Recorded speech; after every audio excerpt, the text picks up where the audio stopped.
Well, good morning, everybody. Ben and Woods, 97.3 The Fan. Everyone feeling a little fresh this morning. No Padres game to watch last night. I don't know how you guys felt, but I definitely missed it. When the team is going well, I hate a day off. I really, really do. But sets you up pretty nicely for what should be a really, really fun weekend, allegedly. Just get that preemptive bird whistle out of the way here on Ben and Woods this morning. I love that we log in on a Friday after an off day, and the chat is still full, and people are so excited and want to be here to listen to this program. Hopefully we can deliver for you today. I'm Woodsy. That's Paul Reindl, the executive producer. Good morning, Paulie. Hey, how are you? I'm doing well, and Ben Higgins, your friendly neighborhood sports anchor, joins us as well. Benjamin, how are you, buddy? I'm good. I did something pretty crazy last night with no game. I actually saw my family. How was that? It was pretty cool. They're like awesome people. I had dinner with my kids, my parents. Nice. It was really nice. I don't get to do that a lot during baseball season, but yeah, we had a nice meal and didn't have to rush to get to, a game or watch a game or anything. It was just a very normal feeling Thursday night. Yeah, we watched Great Outdoors again. Which is always a classic. I saw that on Netflix, whatever streaming. I saw it yesterday. I was like, great movie. Yep, it's on Netflix, and we love that movie. It's a good, solid family movie. Not too many, scenes that make you uncomfortable. There's one, and it comes kind of right at the beginning of Great Outdoors when John Candy and his family get to the lake that they go to. Mm-hmm. The kids go out to play, and he's got his wife there. And he's looking around. And he's kind of sidling up to her, as we've all done before. And oftentimes, you get rejected. But his wife was, no, it's filthy in here. I need to clean. And he's like, come on, the kids are down at the lake. And then he starts unbuttoning her dress. I'm watching with my children. And he takes the dress off, and she's wearing a slip, which I don't think has been worn since 1986. Right? Like, my wife's never worn a slip.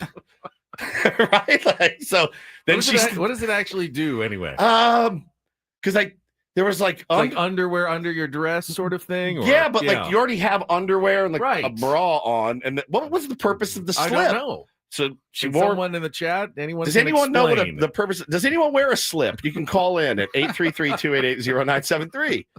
So then called a slip. What? You just slip it off and on. I mean, everything you kind of slip on and off. Yeah, that's true. So he pulls the dress off, unzips the dress. Slips are worn for several reasons: to prevent sheerness, reduce static cling, and improve how a garment drapes.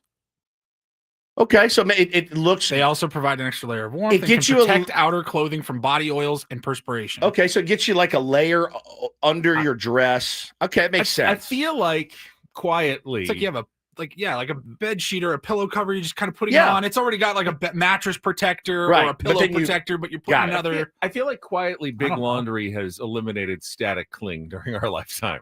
Remember every ad used to be about you use this dryer sheet, you won't have static cling anymore. No, it still exists. You still have it? I don't feel like I get it. Is it maybe we live here and I'd like to stay on slips for a minute before we get into static cling, because we got plenty of time for static cling. It's Friday. There was no game. We can do it all. Just so don't get ahead of yourself. Stay on topic.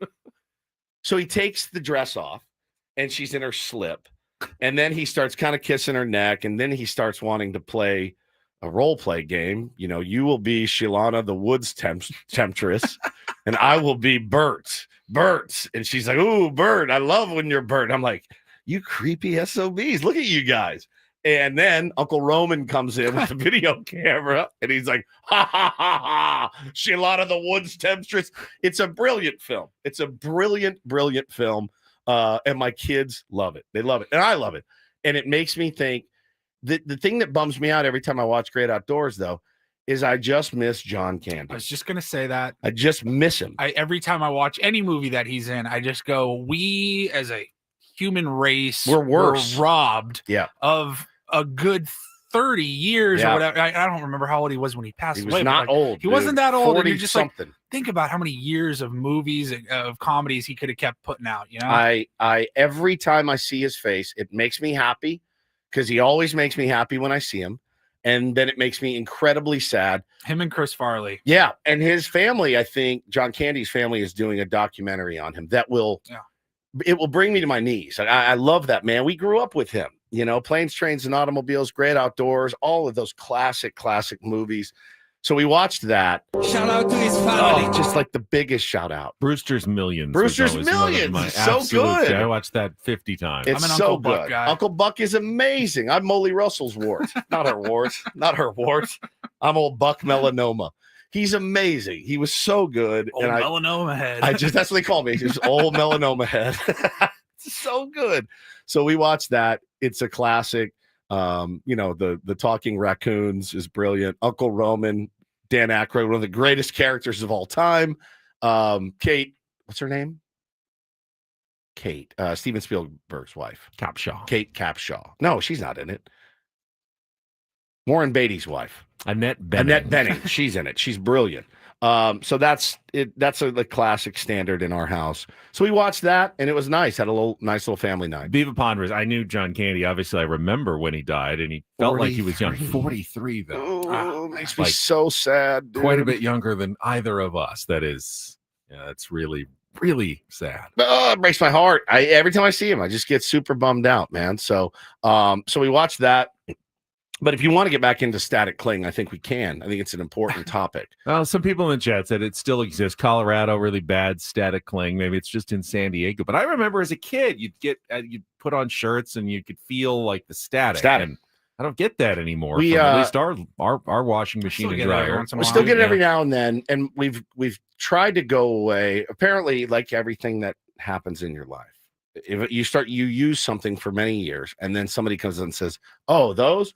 You get cancer with those. So my wife, or they're bad for the environment. So my wife said these dryer sheets they're cancer causing. I'm like, And so we had to find like the all natural ones, but they don't really work. There's a reason that some of this things have changed. I've said it before. A Twix doesn't taste like a Twix did when we were kids. Crackers don't taste like they did when we were. Everything's changed because they're trying to make it better and healthier for you, but they've taken the stuff that made it taste good out. Probably for the best. It's probably for the best. I think dryer sheets. I told Hannah, I go, you know what? I'll roll the dice on that. That's one I will roll the dice on. Like, because I'm of the mentality. In that situation, my mindset at least there would be, look. If it's not dryer sheets, it's our cell phones. Correct. That we're holding to our heads. Correct. Like something's going to take me out, and it's going to be because of technology. You know what I mean? I'm fine with that, but I can't live my life being like, is it going to be the dryer sheets or not? Like, if I'm laying on my deathbed and they're like, Doc, you guys come in, like, Doc, what got him? Like, dryer sheets. Bounty. If that's the case, should have went with Downey. Then it feels like it was my time, and I will roll. I will roll the dice on the dryer sheet. So we have some now that are apparently much, much safer. Same thing with deodorant. I've been in the deodorant lately. You guys know my struggles with deodorant. I finally found one that I like. It's aluminum free. It works. I don't stink anymore. But it took months. I get what you mean because I hear the same thing. You want the aluminum free. Right. You never hear of anybody dying. Oh, yeah. Aluminum poisoning. Yeah. From his deodorant. Dude, you don't understand. You never hear that. Well, it makes sense. Yeah, we worry about it so much. It makes sense. Every time I would go to his house, he would just be sitting there rolling this. I feel like if it gets me, it gets me.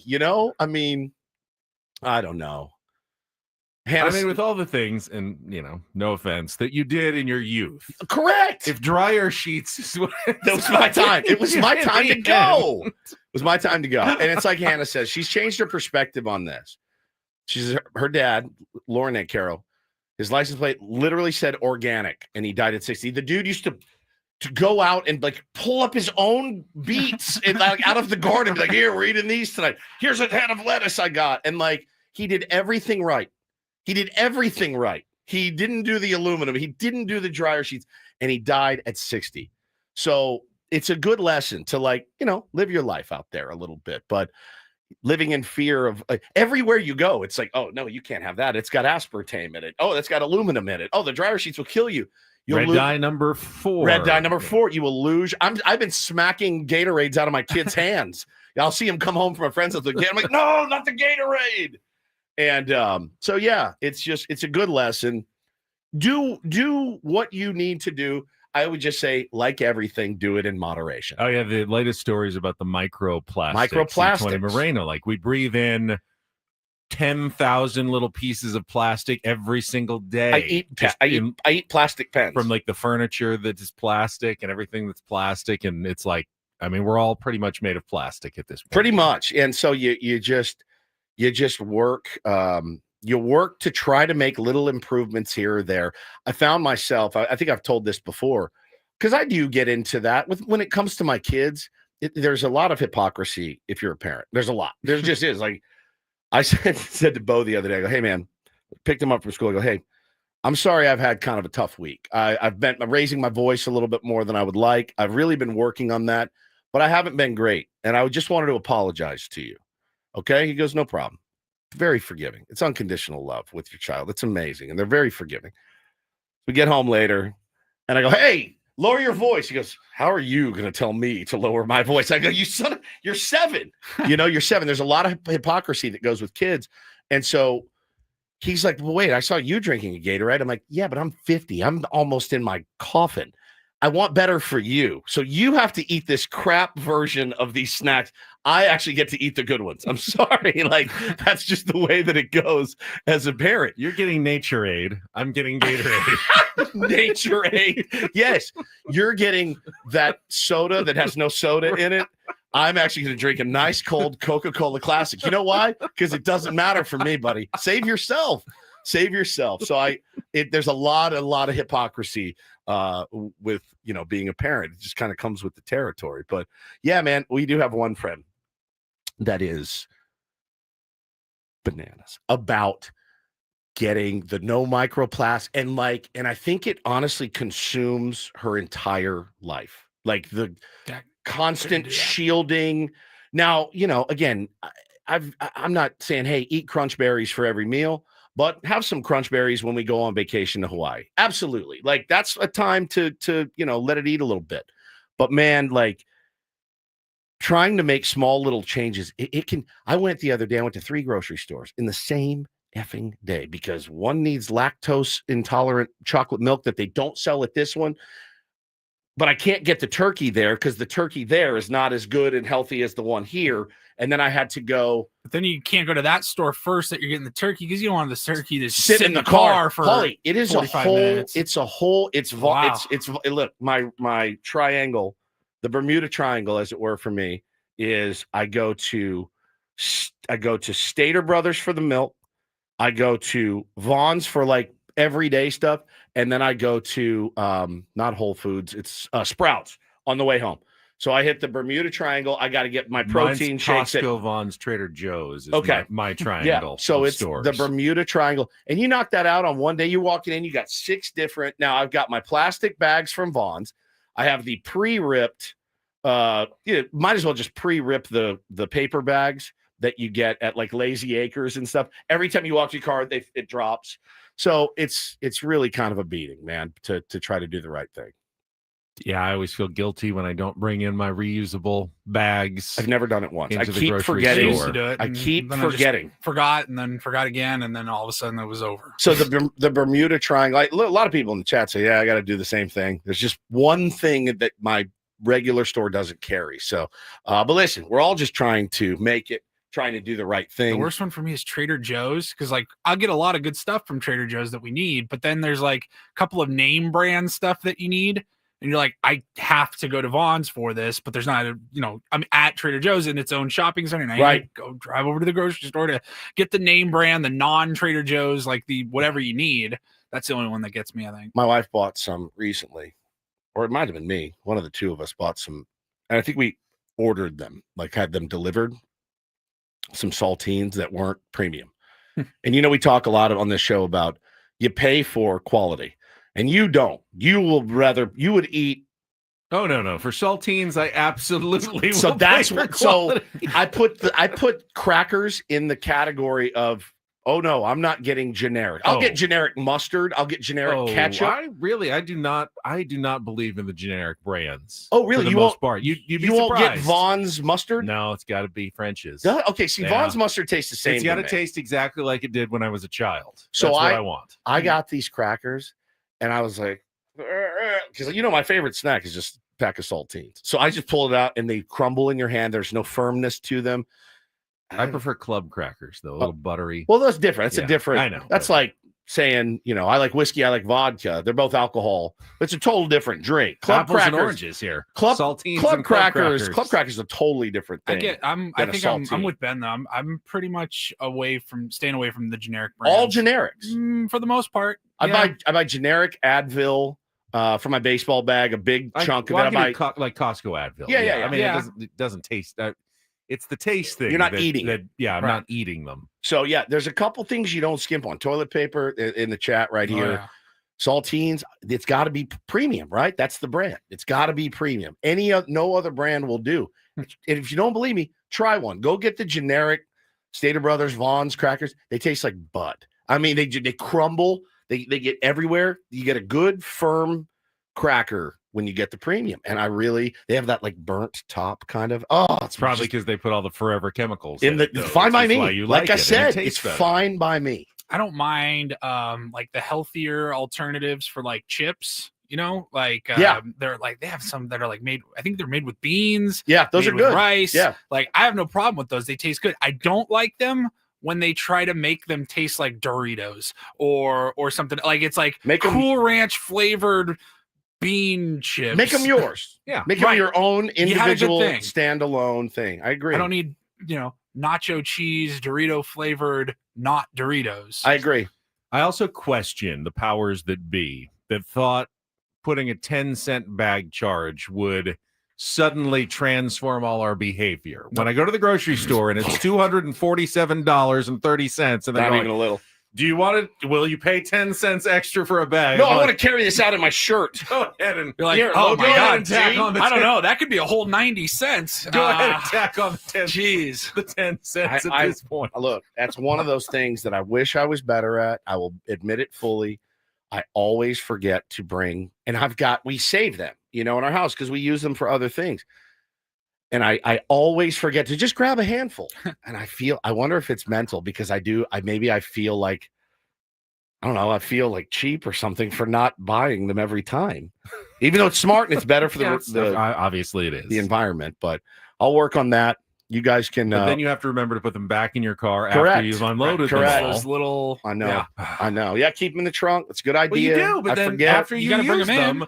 You got to bring them in and then take them back out. Put them back out. That's the tough part. Is remembering to bring them back out to the car after you've unloaded all the groceries and you're tired and you just want to sit down on the couch after you've done the whole grocery shopping thing. You don't want to have to go back out to the car one more time to take the bags. Bean says, if anybody knows generic, it's me, the EPT king, dude. I had friends in high school that you go to their house. You're like, wow, your dad really just buys.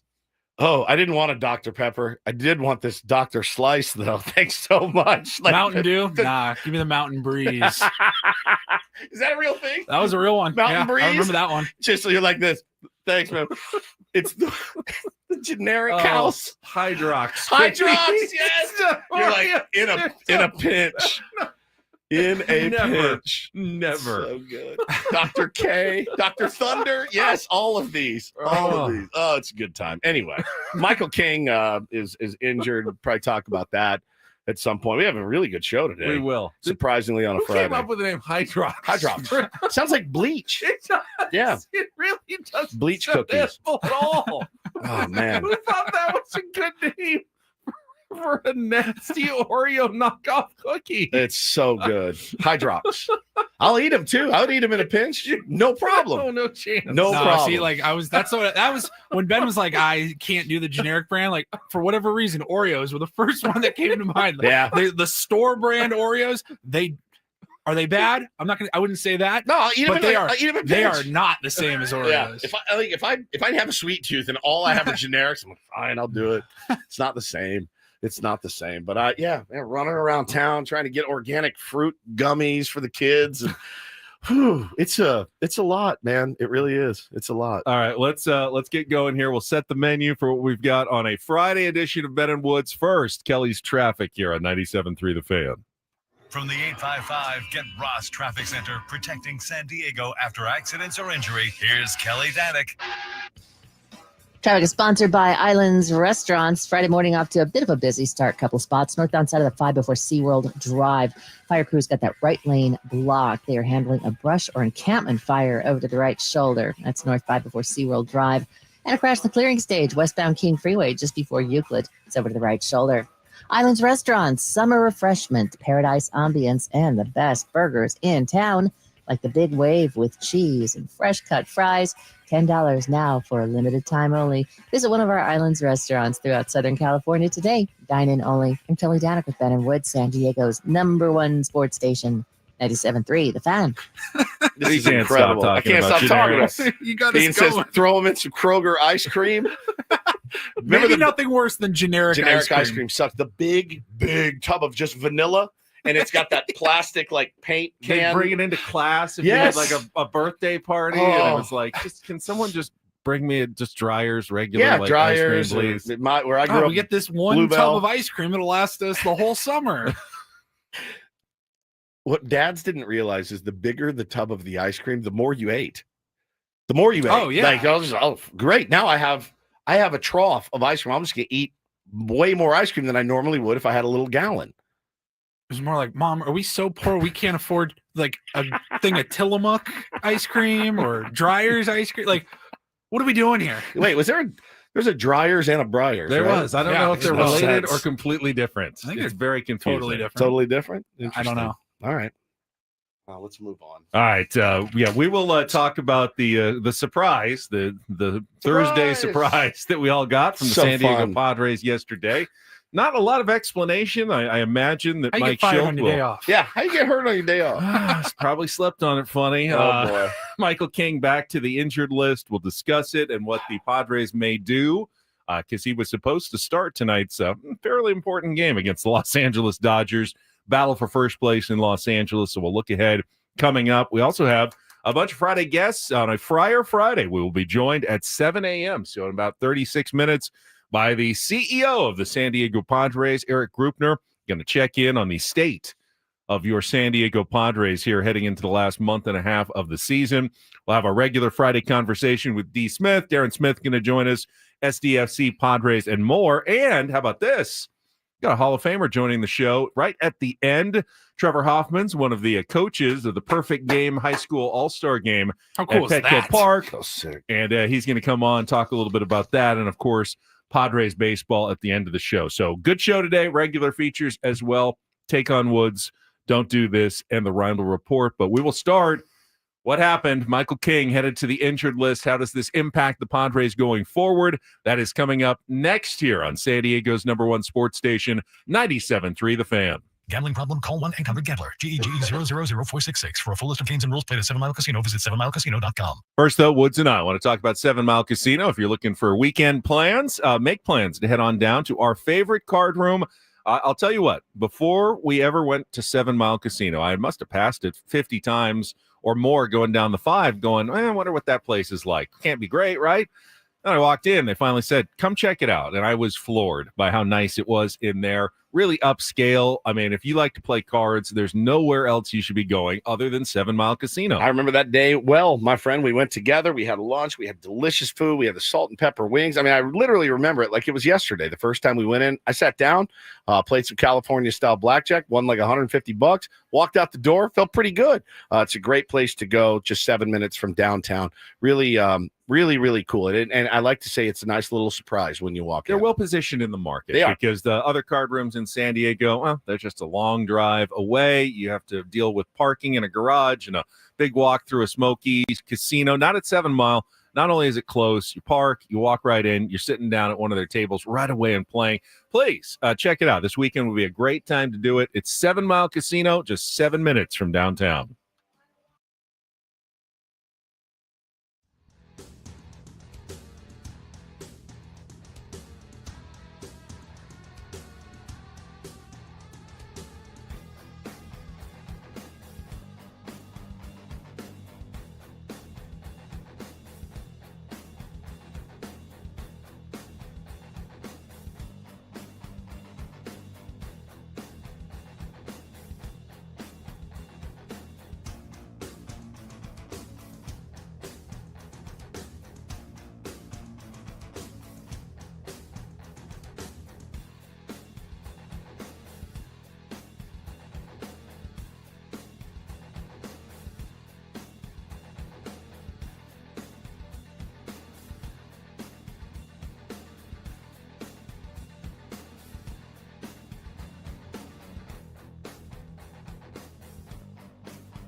Hey players, things are about to get real here in San Diego. Introducing the all-new Hamul Casino Resort. With a 200-room hotel tower, exciting new eats and drinks, plenty of new places to play, and a luxe spa and salon. Hello, rooftop pool and deck. It's where players can play their hearts out and enjoy all the perks that come with it. It gets real this summer at the all-new Hamul Casino Resort, the players' place.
Tier 1s, don't forget, tomorrow is the day. This hour on 97.3 The Fan, brought to you by Moneyline Sports HQ. Check out North County's newest sports bar and restaurant, Moneyline Sports HQ. 30 TVs, 2 patios, arcade games, great food, local beers, and a family-friendly vibe. It is 345 South Coast Highway 101 between Encinitas Boulevard and D Street. And the three of us will be there tomorrow at 6 o'clock to watch some baseball. San Diego, LA with giveaways, including a Jackson Merrill signed jersey. Looking forward to seeing as many tier 1s as possible out. And it is, I went by again. It's the spot where, like where Lucadia Pizzeria is. That area. Used to be El Cajon a long time ago. Mexican restaurant with the patios and everything. Yeah. I went to that place. That was like one of my first 3 meals in San Diego. Was it? Yeah. So that's where Moneyline is if you know Encinitas. And hopefully we'll see a bunch of tier 1s out there tomorrow night. Before we get into Michael King, just quickly, there was some limited action yesterday. Padres were off, but there were a few games in Major League Baseball. And remember, you asked me, who should we be cheering for? Yes, sir. Every single result came out the way you'd want it to if you're a San Diego Padres fan. That's how we do it. Including the Washington Nationals stepping up and beating the Philadelphia Phillies 3-2. With the loss, the Phillies dropped to 69-52. Which is also the record of your San Diego Padres. And if you go deep enough in the tiebreakers, they split the season series. Yep. But an intra-divisional record, technically at this moment, Padres now hold the number 2 seed in the National League. Love it. And would get a bye in the first round of the playoffs. Are we into the divisional tied series. for it, or we own it? Well, we're tied with the Phillies, but they have the we own the tiebreaker at the moment. Now that could change. Depending on how you play against your divisional rivals the rest of the way. But at this very moment, Padres own the tiebreaker and are currently the 2nd seed. You also had the Chicago Cubs losing to the Toronto Blue Jays 2-1. So the Cubs are now just a half a game ahead of the Dodgers for the number 1 wild card spot in the National League. And then you also had the Mets losing to the Braves. They have They have blown so many leads lately. I saw like a stat in the last 3 weeks. There are 2 weeks they've blown us 8-run lead, a 6-run lead, a 5-run lead, a 4-run lead, 5 1-run leads, and they did it again yesterday, losing to the Braves 4-3. And now the Mets are just a half game ahead of the Reds for the last playoff spot in the National League. They have really put themselves in a precarious position over this last month and a half of the season. Good. The Reds haven't been like playing with their hair on fire No, or anything, right? no. It's just been the Mets collapsing. Yeah. Whereas like with the Padres and Dodgers, it was kind of both sides. Like Yeah. the Dodgers were playing really bad, Padres were playing really good. Yeah. Close that gap. The leads that have disappeared this year have been pretty staggering, right? And maybe it happens every year, but it doesn't feel like it. I mean, crowning people division champs in June or July is always a dumb exercise. And I see, mostly Dodger fans do it. Howard Cole did it when the Dodgers were 9 games up. Coward Hole, as he's known around these parts, he's a writer. He's writes for Forbes. He's a huge Dodger honk. He's blocked everybody. He tweeted at when the Dodgers were 9 games up, he said, all I can do is laugh.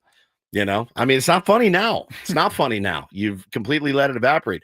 Cubs fans thought they had that thing wrapped up. The Phillies a couple of years ago were like, oh my God, who beats these guys? You got to wait to see how it plays out sometimes and just hope your team's not the one that is in the free fall. It's pretty amazing how just the last 2 weeks have changed our entire perspective Bananas. on the Padres. The trade deadline, winning 14 out of 17, catching the Dodgers. 2 weeks ago, I think we all would have been happy. Hey, if I told you now the Padres are going to make the playoffs, you go, great. Of course. That's all we're looking for is getting into the playoffs. Now you even look back, you don't even really think about it.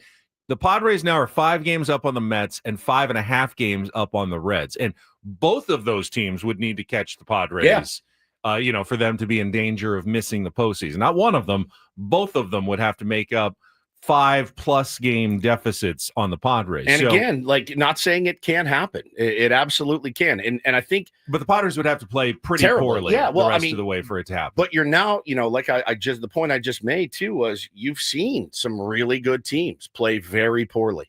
Dodgers being one of them, Cubs being one of them.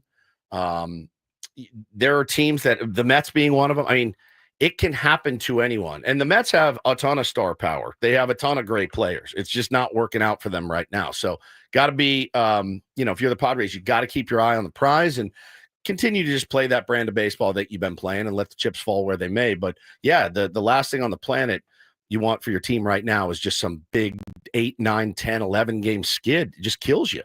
It just kills you. So anything can happen. It'd be great if we were a week out from the end of the season. We're not. Now we're 6 weeks out. There's a lot can happen. You just said 2 weeks changed our entire perspective. It can go the other way too. So, cross your fingers, blow your bird whistle when you can. Fair enough.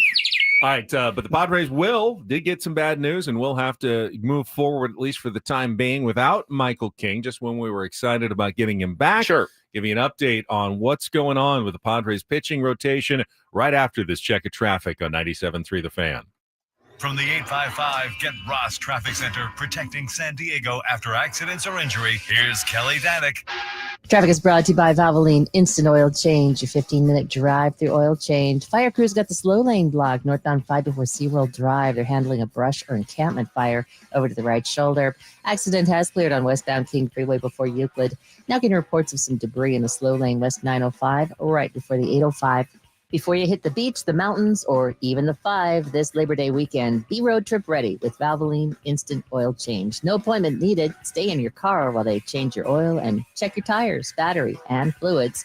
Coupons at SoCalOilChange.com. I'm Kelly Danick with Ben & Woods, San Diego's #1 sports station, 97.3 The Fan. So, yesterday afternoon, seeing the tweet, the news come across from the San Diego Padres that they had placed Michael King back on the injured list with inflammation in his left knee, which is, of course, nothing related to what had put him on the injured list for the last couple months, which was the pinched nerve in his shoulder and the fact that it wasn't firing. That seemed to have been 100% taken care of.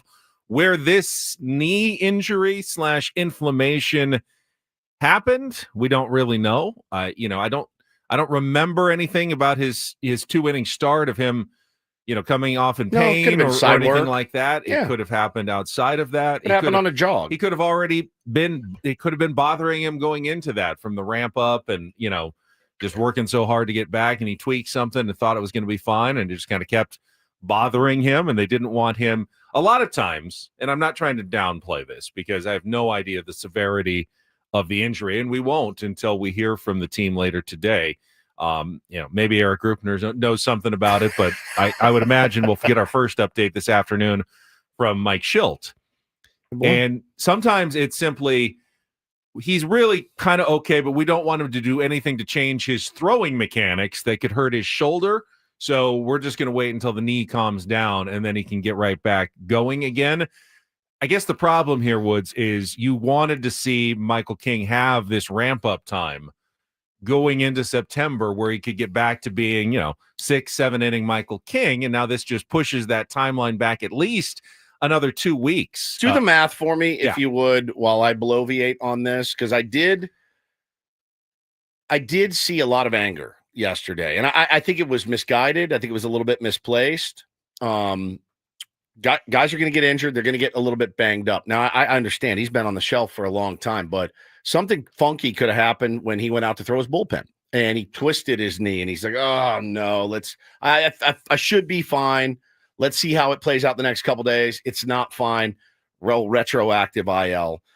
I'm not super upset by this. This is a guy that's thrown 57 2/3 innings for us. I'm not worried about a guy that hasn't helped us win a ton of ball games this year. We have found a way to win without Michael King this season for the majority of the season. So in my mind, nothing really changes. And I don't want it. That's what I'm saying is I'm not getting ahead of myself saying, great, now he's not going to be ramped up for the playoffs. Honestly, man, in the playoffs, you need Michael King for 4 innings.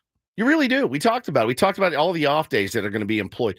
You're good. If Michael King can go out and throw you 4 innings in a playoff game, you're fine.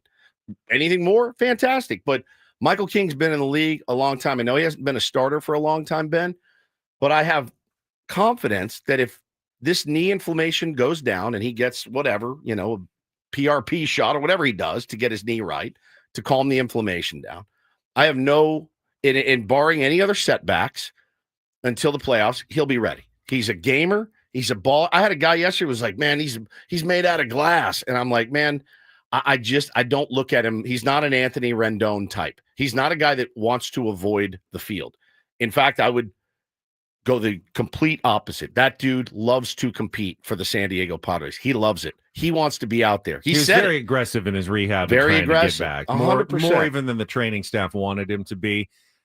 Okay, so I think the math you want to know, and it is telling a little bit. So the Padres placed him on the injured list retroactive to August 11th. That was Monday. And it's a 15-day. It's right? 15 days, which means he would be eligible to return on Tuesday, August 26th, when the Padres are in Seattle. Now, these things are not always the minimum. However, what I did find interesting was that the Padres waited until yesterday to do this move.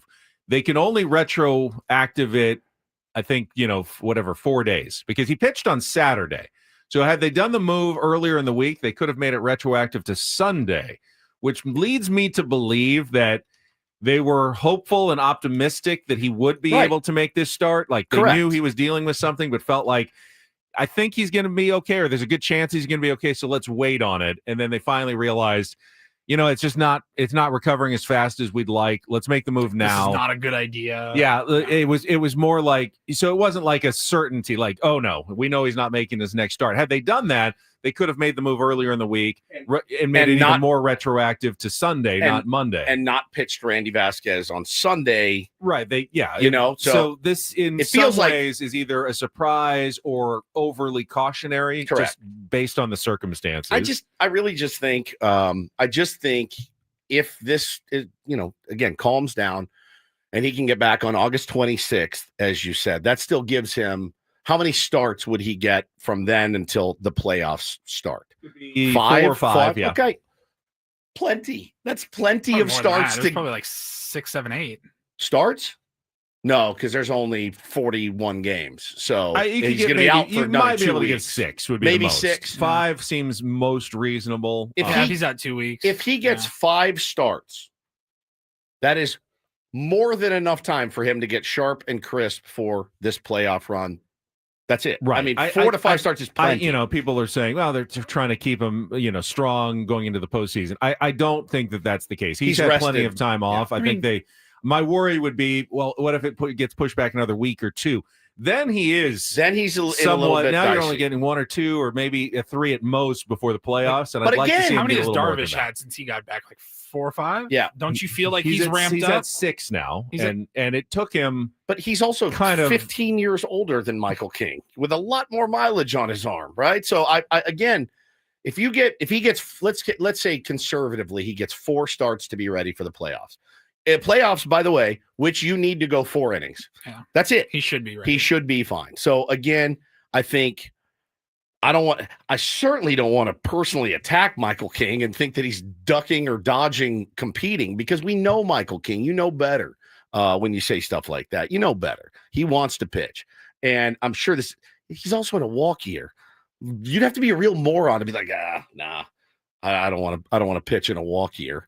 I mean, for real. So think it through. He's going to be okay. Hopefully that works out. And hey, listen, if you don't have Michael King in the playoffs, you figure it out. We haven't had Michael King for most of the season. He's thrown 57 innings. All right. I don't want to act like this is Fernando Tatis Jr. going down, or, somebody that like Nick Pivetta, like that to me would be 10 times more frustrating, because Nick Pivetta, has been a guy that you could count on every 5 days this season. So I'm just not going to get too upset about it right now. So what are the Padres going to do tonight, though? Tonight's the interesting story. They activated Randy Vasquez from AAA. They brought him back up from AAA when they placed Michael King on the injured list, but they did not name him as the starter. They kept it as TBD, to be determined, for tonight's game, which led to some speculation that either they could move up their rotation, they would all be on regular rest.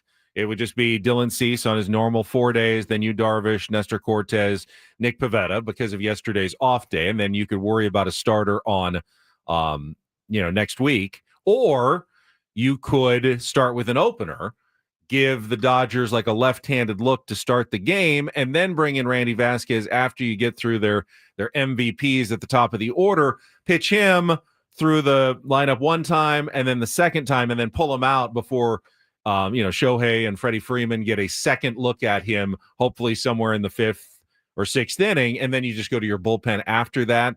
It's possible they're thinking that way. If you were, you'd want a lefty, obviously, as your opener, which leaves you with 3 options. You could go really aggressive and bring in Adrian Morejon to start the game, but the drawback on that, and we've talked about it with openers, and the reason why teams don't do that is, what if Adrian Morejon pitches and you didn't have a good game anyway? Well, then you just used a high leverage arm for no reason at all. So they generally go with lesser leverage arms, which leaves you with Wandy Peralta or Yuki Matsui. I don't know how confident you feel about, Yuki in the first inning. I think he's had some success against those guys, but is that who you really want there? The first look of this big series to be against the Los Angeles Dodgers in the top of the first inning. So I think if they were going to go with an opener, it would probably be Wandy, who has actually pitched quite well. I would love it. The last couple of months. Just give me those first 3. Give me those first 3, and we'll call it a day. Get Randy in for the second to go through 4, 5, 6, 7, 8, 9, and then you go to your bullpen. But again, what can you do off Clayton Kershaw? That really dictates everything. What can you do as an offense off of Clayton Kershaw? You can make this game, no matter who the starter is. Your offense is performing pretty well right now. You get first licks tonight. You go score 4 off Kershaw in the first, Benny. It changes a lot. I'll tell you what, Clayton Kershaw has certainly had his share of success against the Padres, no doubt, over the years, and he's been great. I like this version of the Padres lineup. Me too. With Ramon Laureano and Freddie Fermin, a lot better than I did what the Padres lineup looked against Kershaw a few weeks ago. I'm not saying that they can own Kershaw, but as a older starting pitcher, the Padres lineup is likely a fairly difficult ask for someone who has to grind.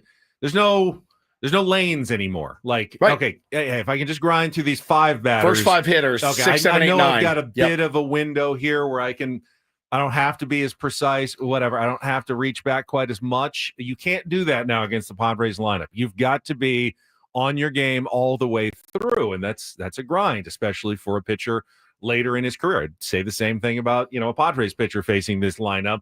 That's one of the nice things. I think they're better served now to go up against a guy like Clayton Kershaw tonight than they would have been a month ago. Yeah, and I mean, he really has had, much to my surprise, an outstanding season. I don't know why I'm surprised. Probably just the mileage, and the injury, and I think he injured a toe, and they kept him out for 3 months. Again, pretty smart. A healthy Clayton Kershaw in June, July, August, September is better than Clayton Kershaw at age 40 or whatever, going out 37, going out and throwing starts in April and May for you. You didn't need it.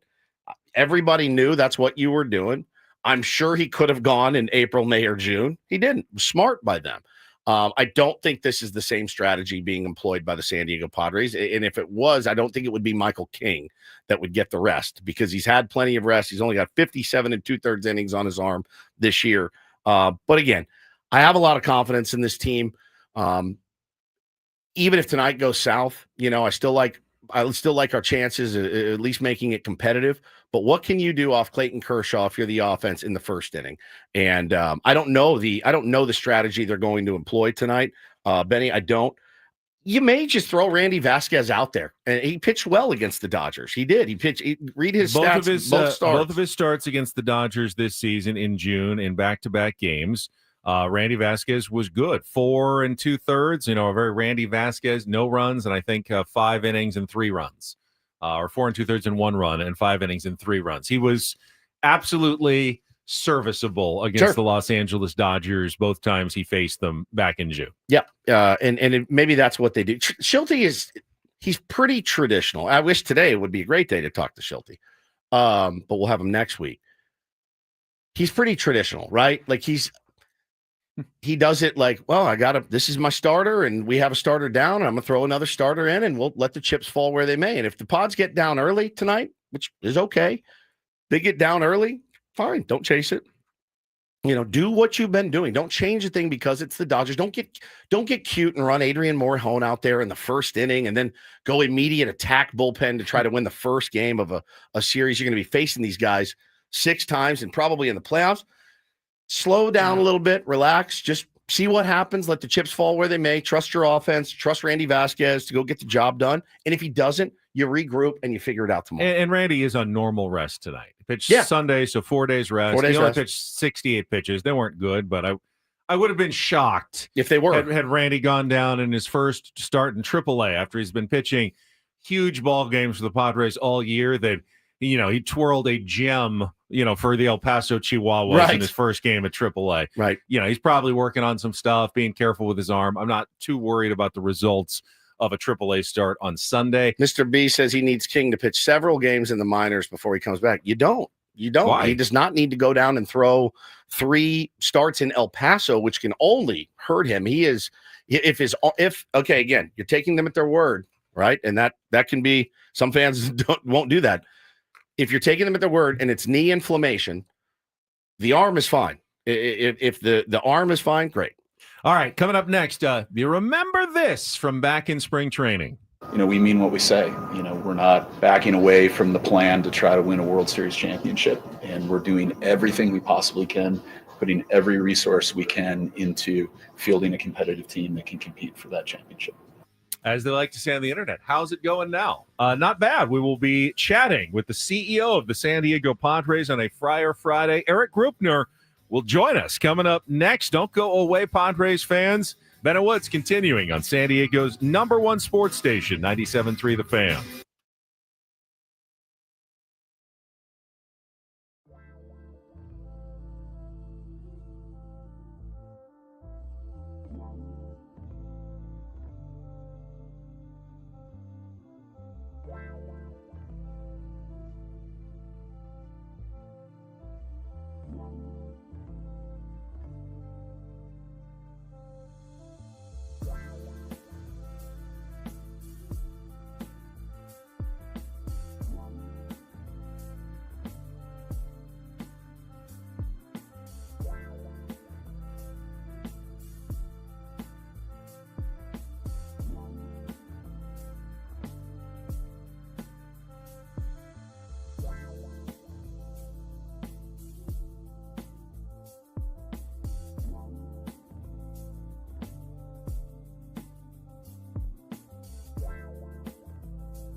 You know me, Woods. I like to downplay things a little bit. Yes. But let's be honest. This feels like a really big day and a big weekend in San Diego. I think next weekend it's a big month, man. Going to feel really big too, and you can't really deny it when the Padres and the Dodgers meet. It's always huge.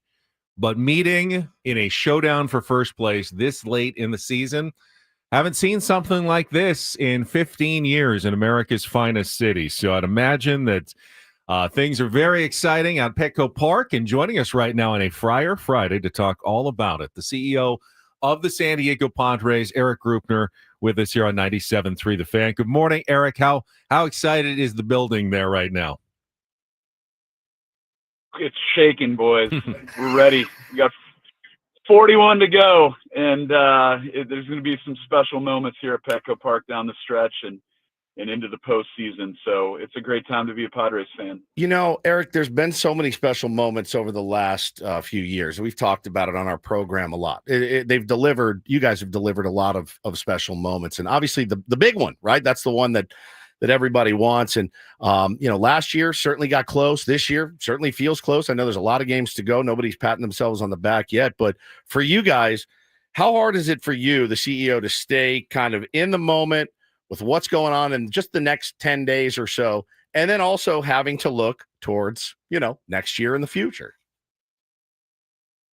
Yeah, I think it's always a balanced view as we look out over the coming years.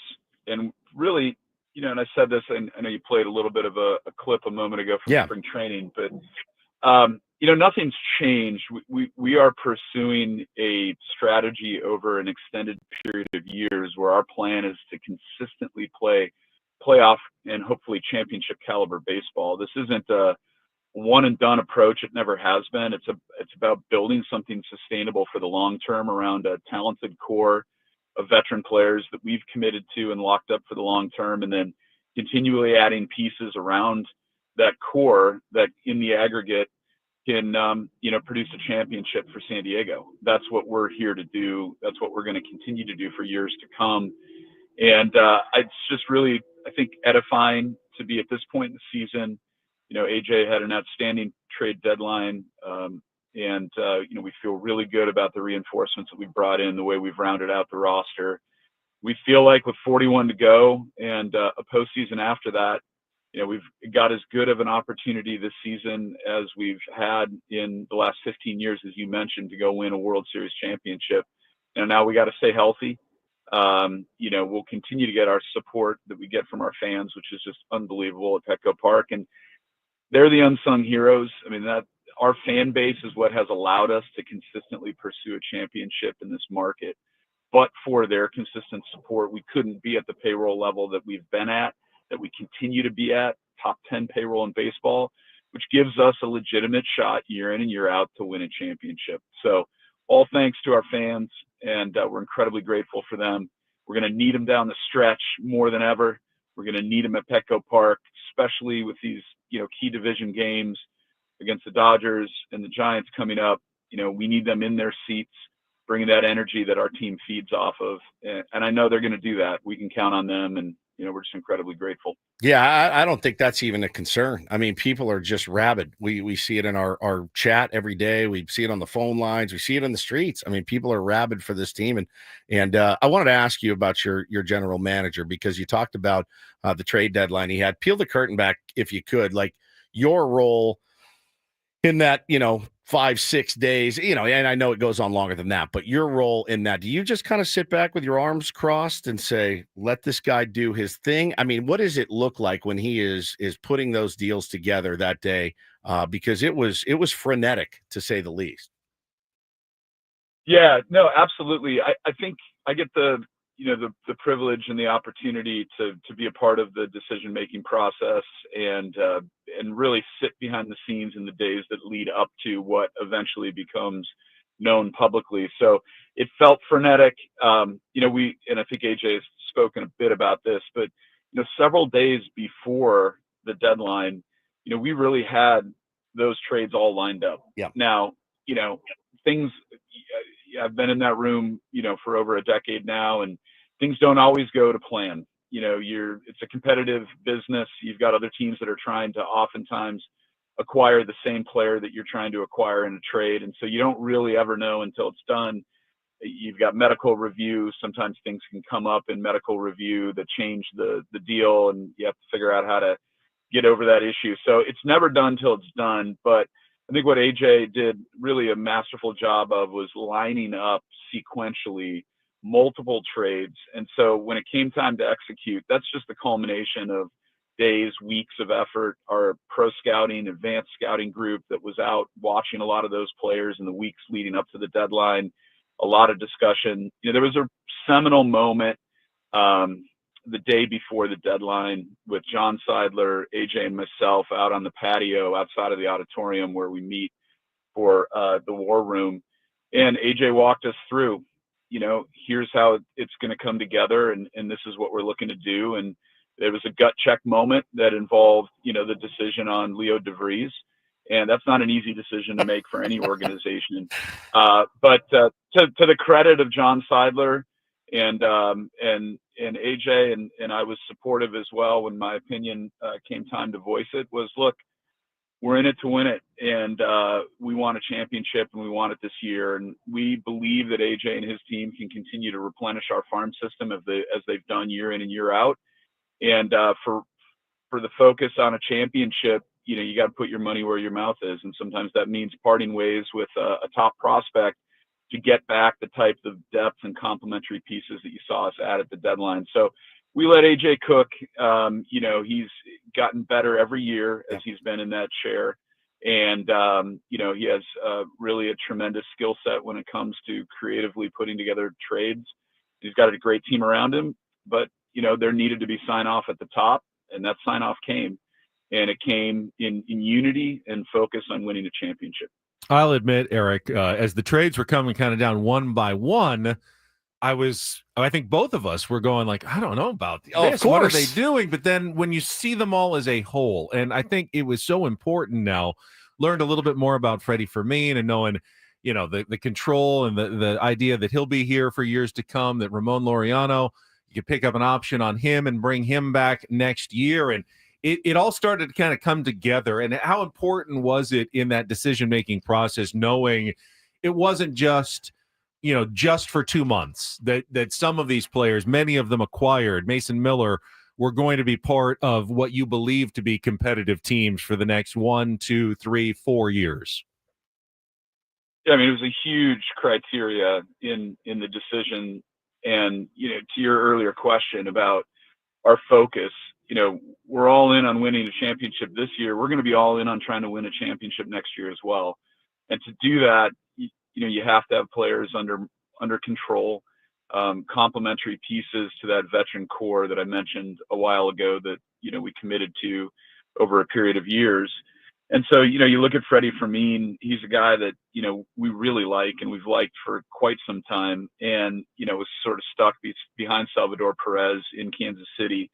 And, he's a great game caller who really controls the running game about as well as any catcher in baseball. He can really catch and throw, but he's also, he's also a weapon at the plate. And, you look at what he's done since he's joined us, relatively small sample size, but I think you've seen consistently good at bats. He's batting .355 with nearly a 900 OPS since he's joined us.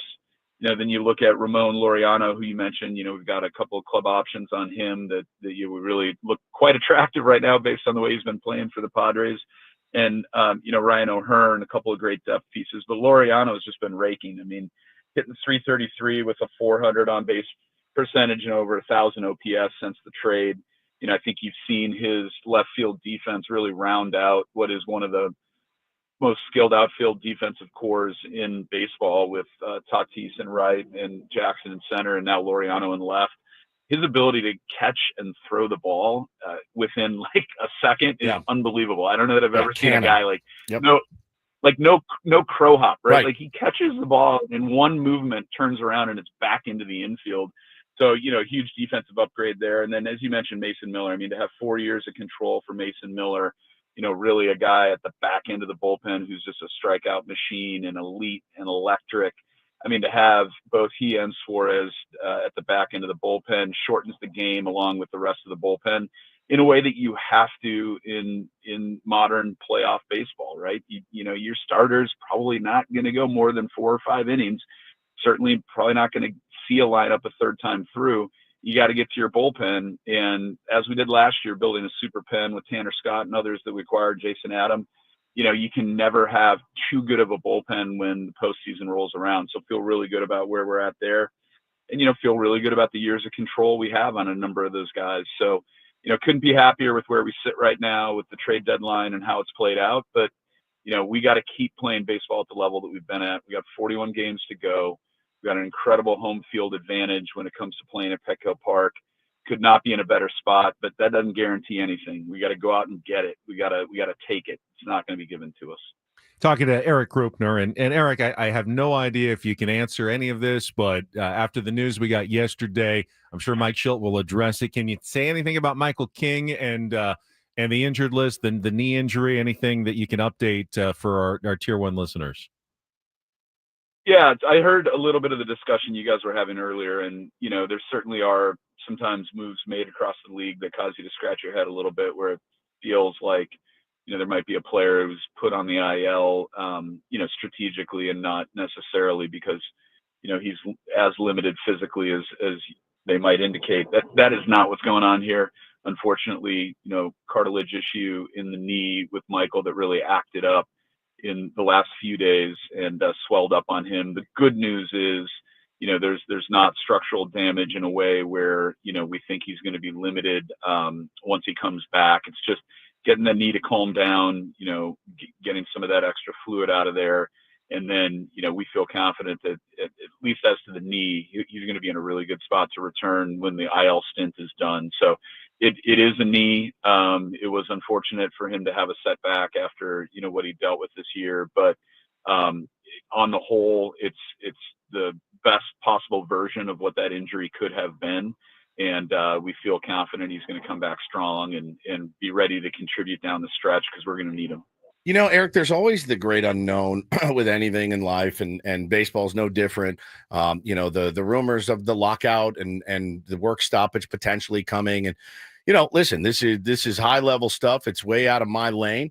But for you guys having to potentially prepare for things like that, does that hinder for you, you know, your ability to move forward as a CEO? Like I've got a couple people asking like, hey, is there any update on a Padres TV deal? You know, those things they're tough to come by, number one, these days.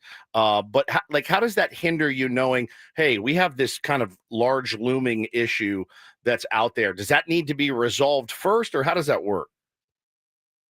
Yeah, you know, I do see that commentary from time to time. You know, the question asked of when are we going to get a TV deal?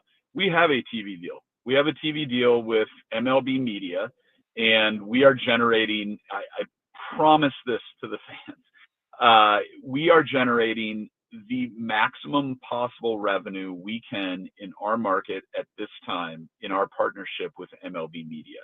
We are the smallest media market in baseball. We never use that as an excuse.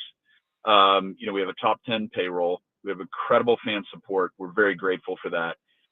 We are maximizing the very best we can get out of our current situation. You know, you mentioned the, you know, labor negotiations that are going to be coming up with the new CBA. There is a lot that goes into our long-term strategic plan around media that I'm not at liberty to discuss publicly. I will just say, yeah, I will just say that there are no bidders out there right now for our local media rights. You know, there was a bankruptcy with Sinclair. You know, our contract was terminated. Yep. That was not a decision that was, you know, ours to make. We pivoted, made the very best of the situation. The silver lining is that we've significantly increased distribution of our games. So our fans can now watch our games more places than they ever could before. You know, the three of us had a conversation about that in the wake of it happening. You know, we've had our games available via streaming in market without local market blackout, which was not something we traditionally made available. And we added an OTA package this year with 10 games where our games are on everywhere. we are ahead of budget. We're generating more revenue than we thought that we would through MLB Media, and we're doing everything we can to get every last dollar out of that. We're going to keep doing that. And there's a lot of hope on the horizon that things could get even better, significantly better for us when it comes to media revenue. I can't discuss that right now, but there's a lot of things we're working on for the intermediate and long term that I think would really excite Padres fans. And among other things that could come together could make the Padres even more competitive than we have been historically, even over the last 5 years, relative to all other Major League Baseball teams. So we're on it. Nobody wants it more than we do in terms of long-term stability and more revenue. But in the interim, we fight and we claw every day. We sell our own ads. We took that on. We're generating every last dollar we can, and it all goes back into this team and payroll to try to win a championship. And the Banana Pudding Fund has got to be, at some point, it's got to be. You and that pudding, man. Yeah, Woods really enjoyed his birthday surprise, Erik. I did, and somebody did DM me and said, "Have you gotten a cut yet?" And I said, "No, I don't need it. My cut is all the banana pudding I can eat, Erik." So if you tell me next year, we can't sign this free agent, we can't re-sign O'Hearn, I'm going to go, I don't know. We moved a lot of banana pudding out at Petco Park this year, so it just sounds like an excuse to me at this point. But we can cross that bridge when we come to it. Don't get rid of the pudding, by the way. Don't make it just don't. It's not a 1 year special. Leave them wanting more. This should be a staple, like a hot dog and a Cracker Jack. I just want to get that out there while I have it. Yeah, absolutely. All right. No, the banana pudding's outstanding. That's outstanding. You got a full. I did. A full batter's helmet, not the mini helmet, but the full helmet. Yeah, the full giant. We're trying to get Bruce Bochy to donate a helmet for him to put the banana pudding in. So good. Thank you. One last thing for me, because this is just a pure curiosity question, but it's not uncommon now to see celebrities at Padres games. Kawhi Leonard, Emma Stone, whoever. Shakira was at the game recently. How does that work when like a mega star wants to come to a game? Do they contact you? Do they just buy tickets on the website and you're not a mega star? He's not going to do that. He's not going to roll that out for you. Because I thought that was cool. Ladies and gentlemen, sitting down the third baseline is Ben Higgins. Yeah, that was pretty cool. That actually came together last minute. So her agent reached out to us. I had her in my suite with a couple of her kids, some friends, and they had their kids with them, and they stayed the very end of the game. It was a walk-off and extras. They were super dialed into the game.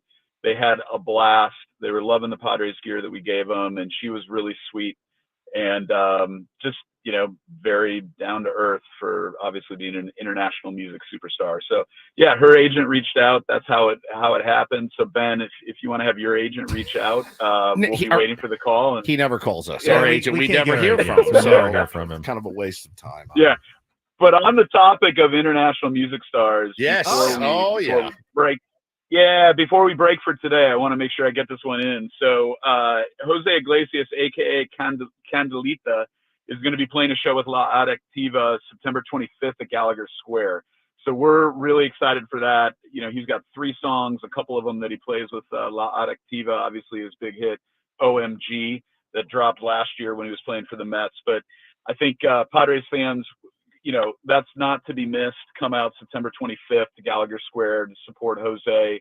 And I think you're going to see a lot of Jose's teammates side stage there, for the show as well. So it should be a really cool environment. And if you're looking for something to do on September 25th, come on down to Gallagher Square and enjoy some great music and see these guys, hanging out, supporting their teammate. Erik, very appreciated the time. I will also say my hips are very honest, just like Shakira. Stop, please. So sorry. Just let him go. Go home, Ben. Got business to do. Erik, good luck to the Padres rest of the season. We always appreciate it. Thank you. Thank you, sir. All right. See you guys soon. Take care. Erik Greupner, CEO of the San Diego Padres, with us here. That was interesting, especially what he couldn't say, but did say kind of at the end when you asked him about, the potential future revenue stream that Working could be coming. on things. What are You know, things? I like we that. don't know. You know, It's very radio of him. I can It's make some very guesses. radio. Hell of a but tease. I can make some guesses, but that was interesting, and I think fairly positive news.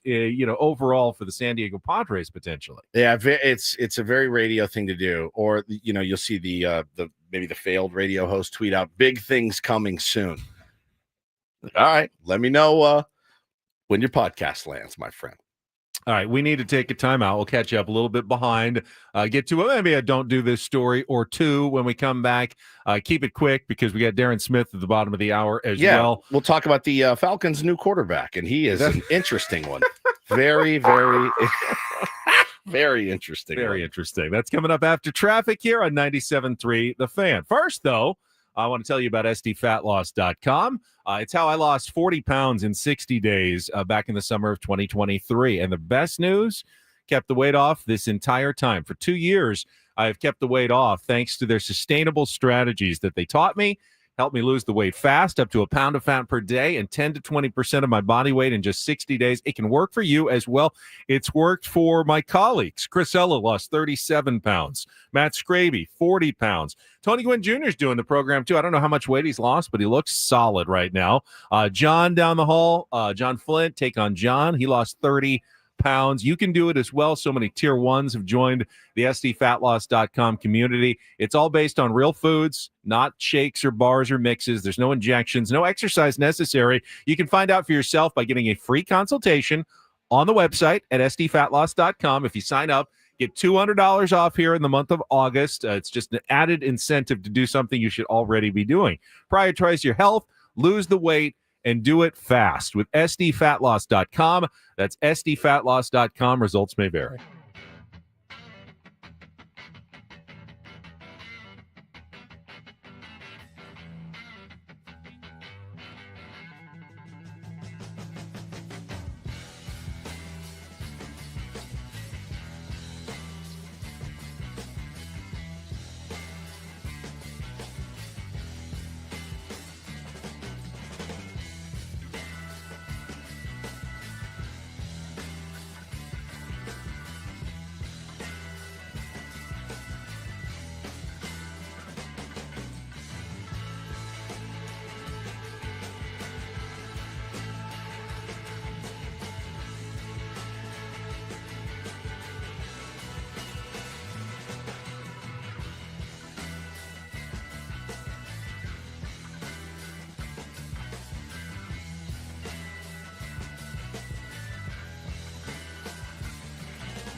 Hey players, things are about to get real here in San Diego.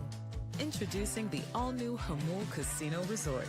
With a 200-room hotel tower, exciting new eats and drinks, plenty of new places to play, and a luxe spa and salon. Hello, rooftop pool and deck. It's where players can play their hearts out and enjoy all the perks that come with it. It gets real this summer at the all-new Jamul Casino Resort, the players' place.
Fan.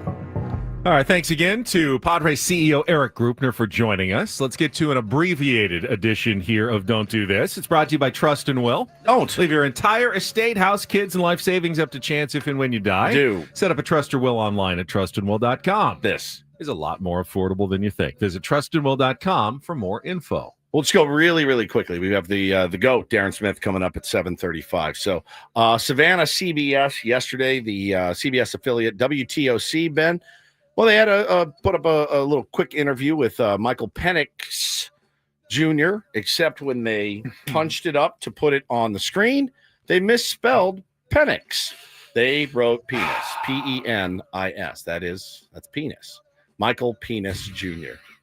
It's an unfortunate autocorrect, maybe. No. Somebody working on their iPhone. It could be. Autocorrect? It could. Maybe. But also the X and the S They're are close. right next to each other. Yeah. They're close. S is above the Right X. above the X. So it could have been a slip of the finger and then not corrected on autocorrect because it is a word. It is a word. It's pretty embarrassing. It stayed up, the entirety of his interview. He's there talking in his little press conference there, and they put penis up there instead. And I don't know who's to blame. I know at our TV station, the reporters and the anchors, like I put in my own graphics for the story. So I type those in myself, the names, like who they are, the identifier underneath.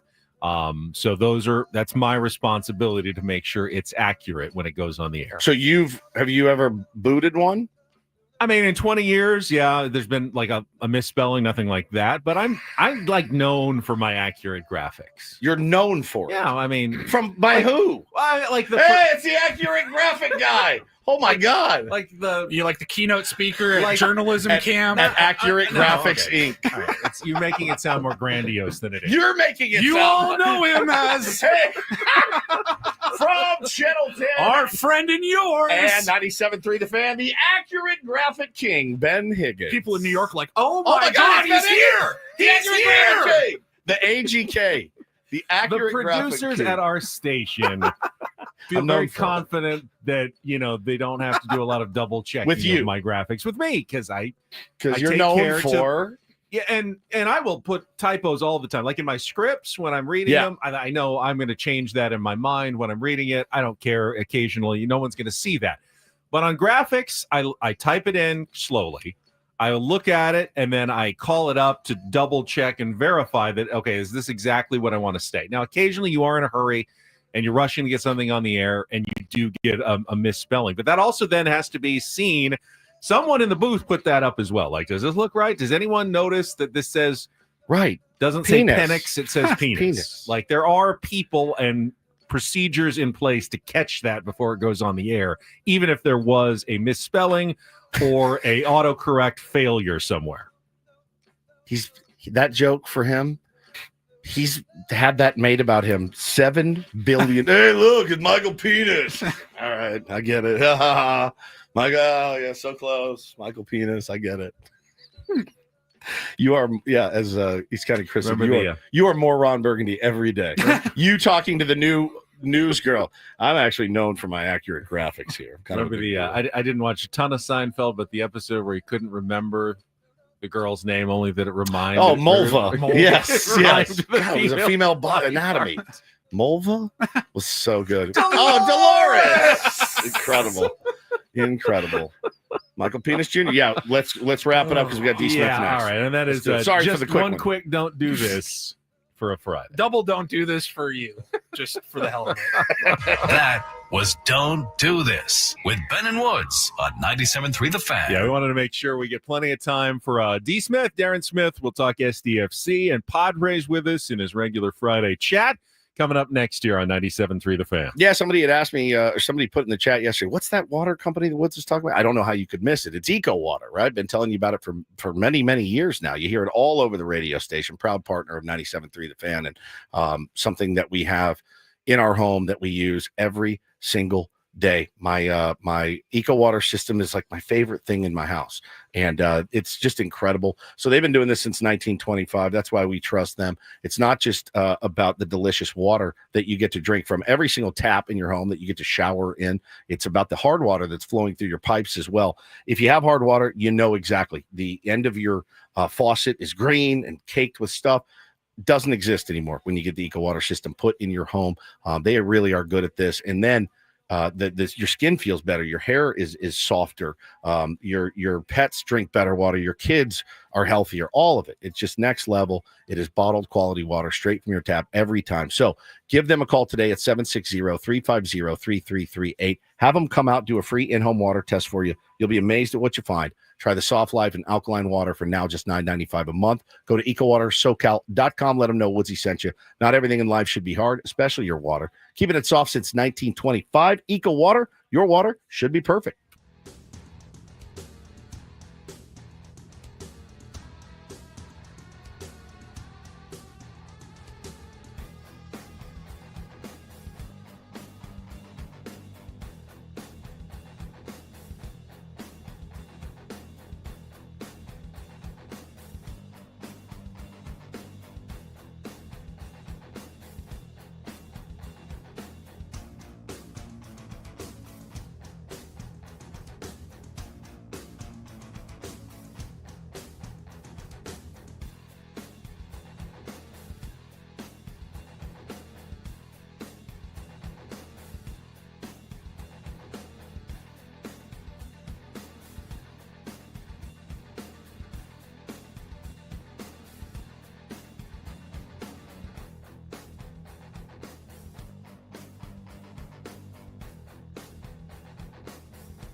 Hey players, things are about to get real here in San Diego. Introducing the all-new Hamul Casino Resort. With a 200-room hotel tower, exciting new eats and drinks, plenty of new places to play, and a luxe spa and salon. Hello, rooftop pool and deck. It's where players can play their hearts out and enjoy all the perks that come with it. It gets real this summer at the all-new Hamul Casino Resort, the players' place.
This hour on 97 Through the Fan is brought to you by Park 101 Multi-Level Sports Bar and Restaurant at the Carlsbad Village. Park 101 Sports Bar and Restaurant in Carlsbad. Catch the game with your fellow faithful this weekend as we beat L.A. while sipping 22 ounces of Estrella Jalisco out of a souvenir bat.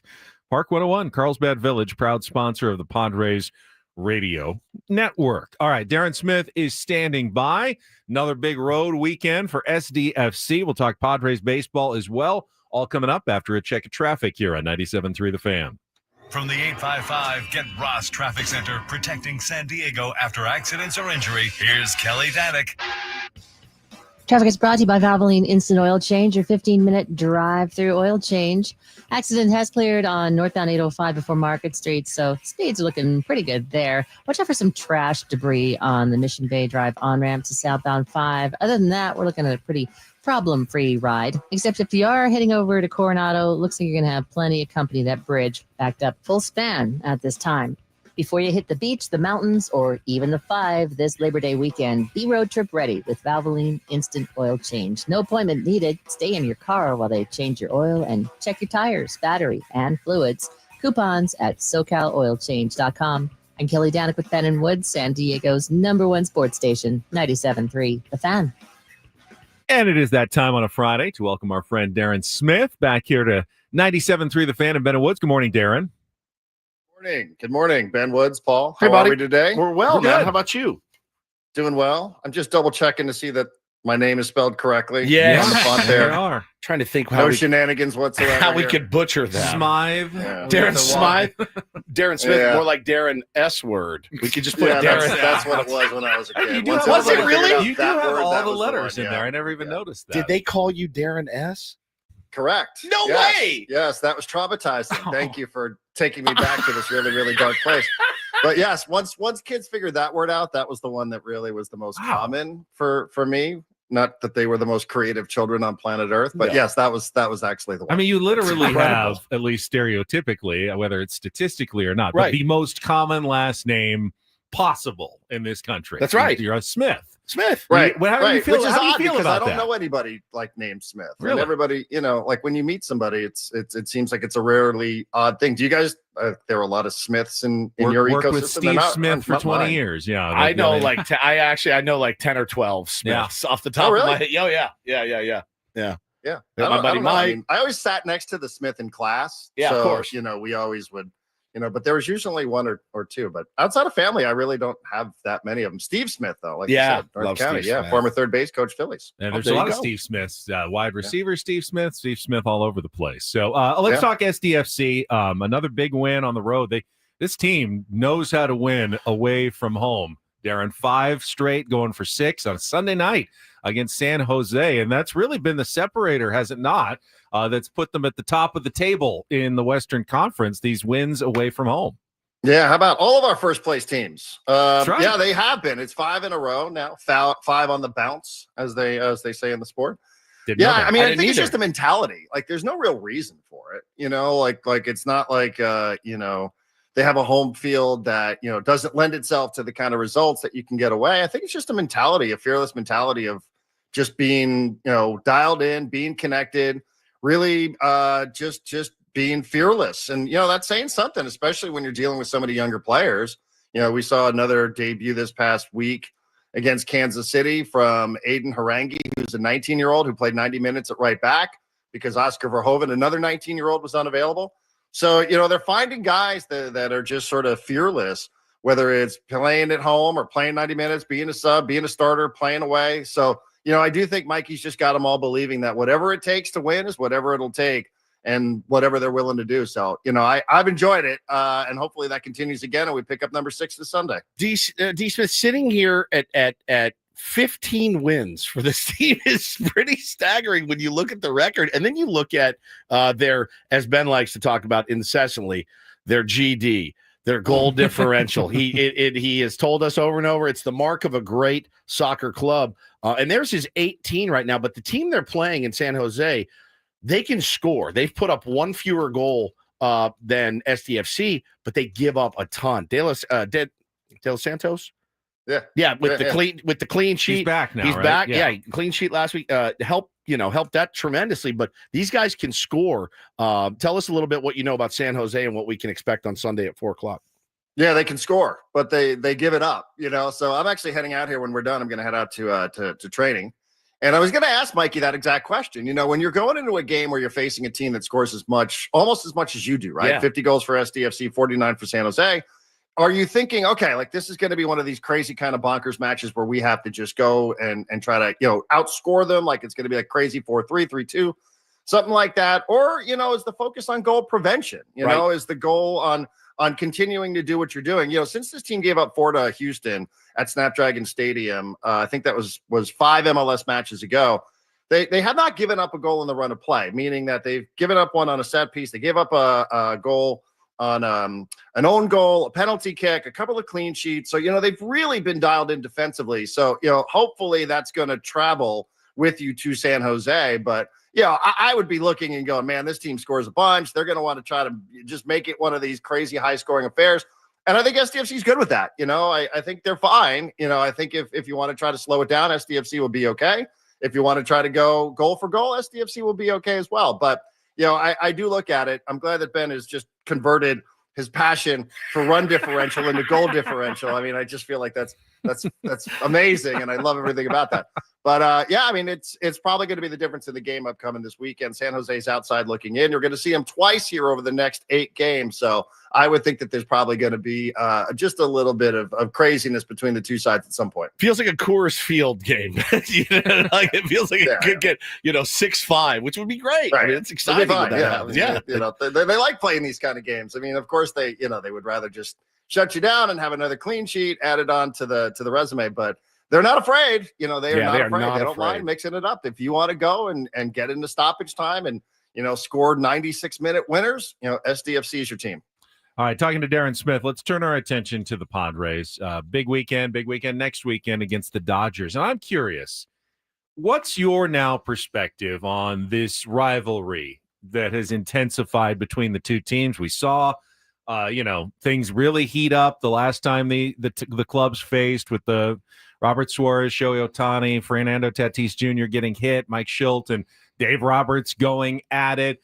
How much of this has kind of changed your perspective on what these two teams kind of do when they meet each other? I don't know that it's changed anything. I mean, I think I've always, been aware that, Padres, it's a really, really big day. Like if you don't wake up on days like today and it's not one of the first things that crosses your mind, then I guess we're just different.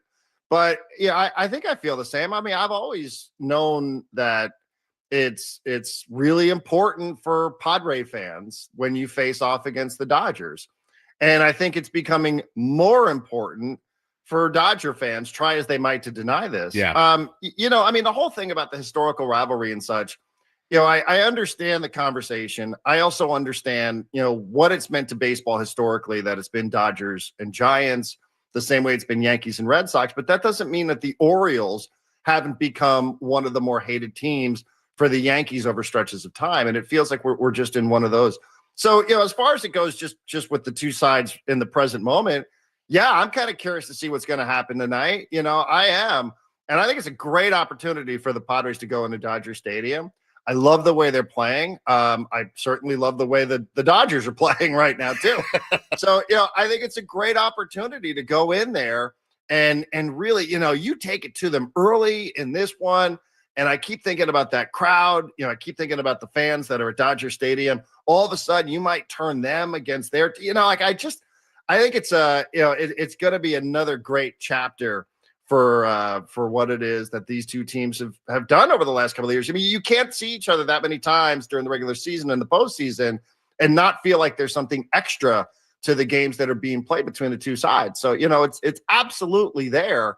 I'm like truly curious as a fan. My wife's going to Vegas this weekend. So like, how lucky am I? I get all the baseball solo. I get I know. I have like the Premier League starts today. La Liga starts today. I got SDFC on Sunday, like Dodgers, Padres all weekend. I'm like, yeah. She's like, oh, I feel bad. I'm leaving for the week. I'm like, no, it's great. It's not great. I'll miss you, good. but man, I'm just gonna have television on from now until Sunday night. It's gonna be fantastic.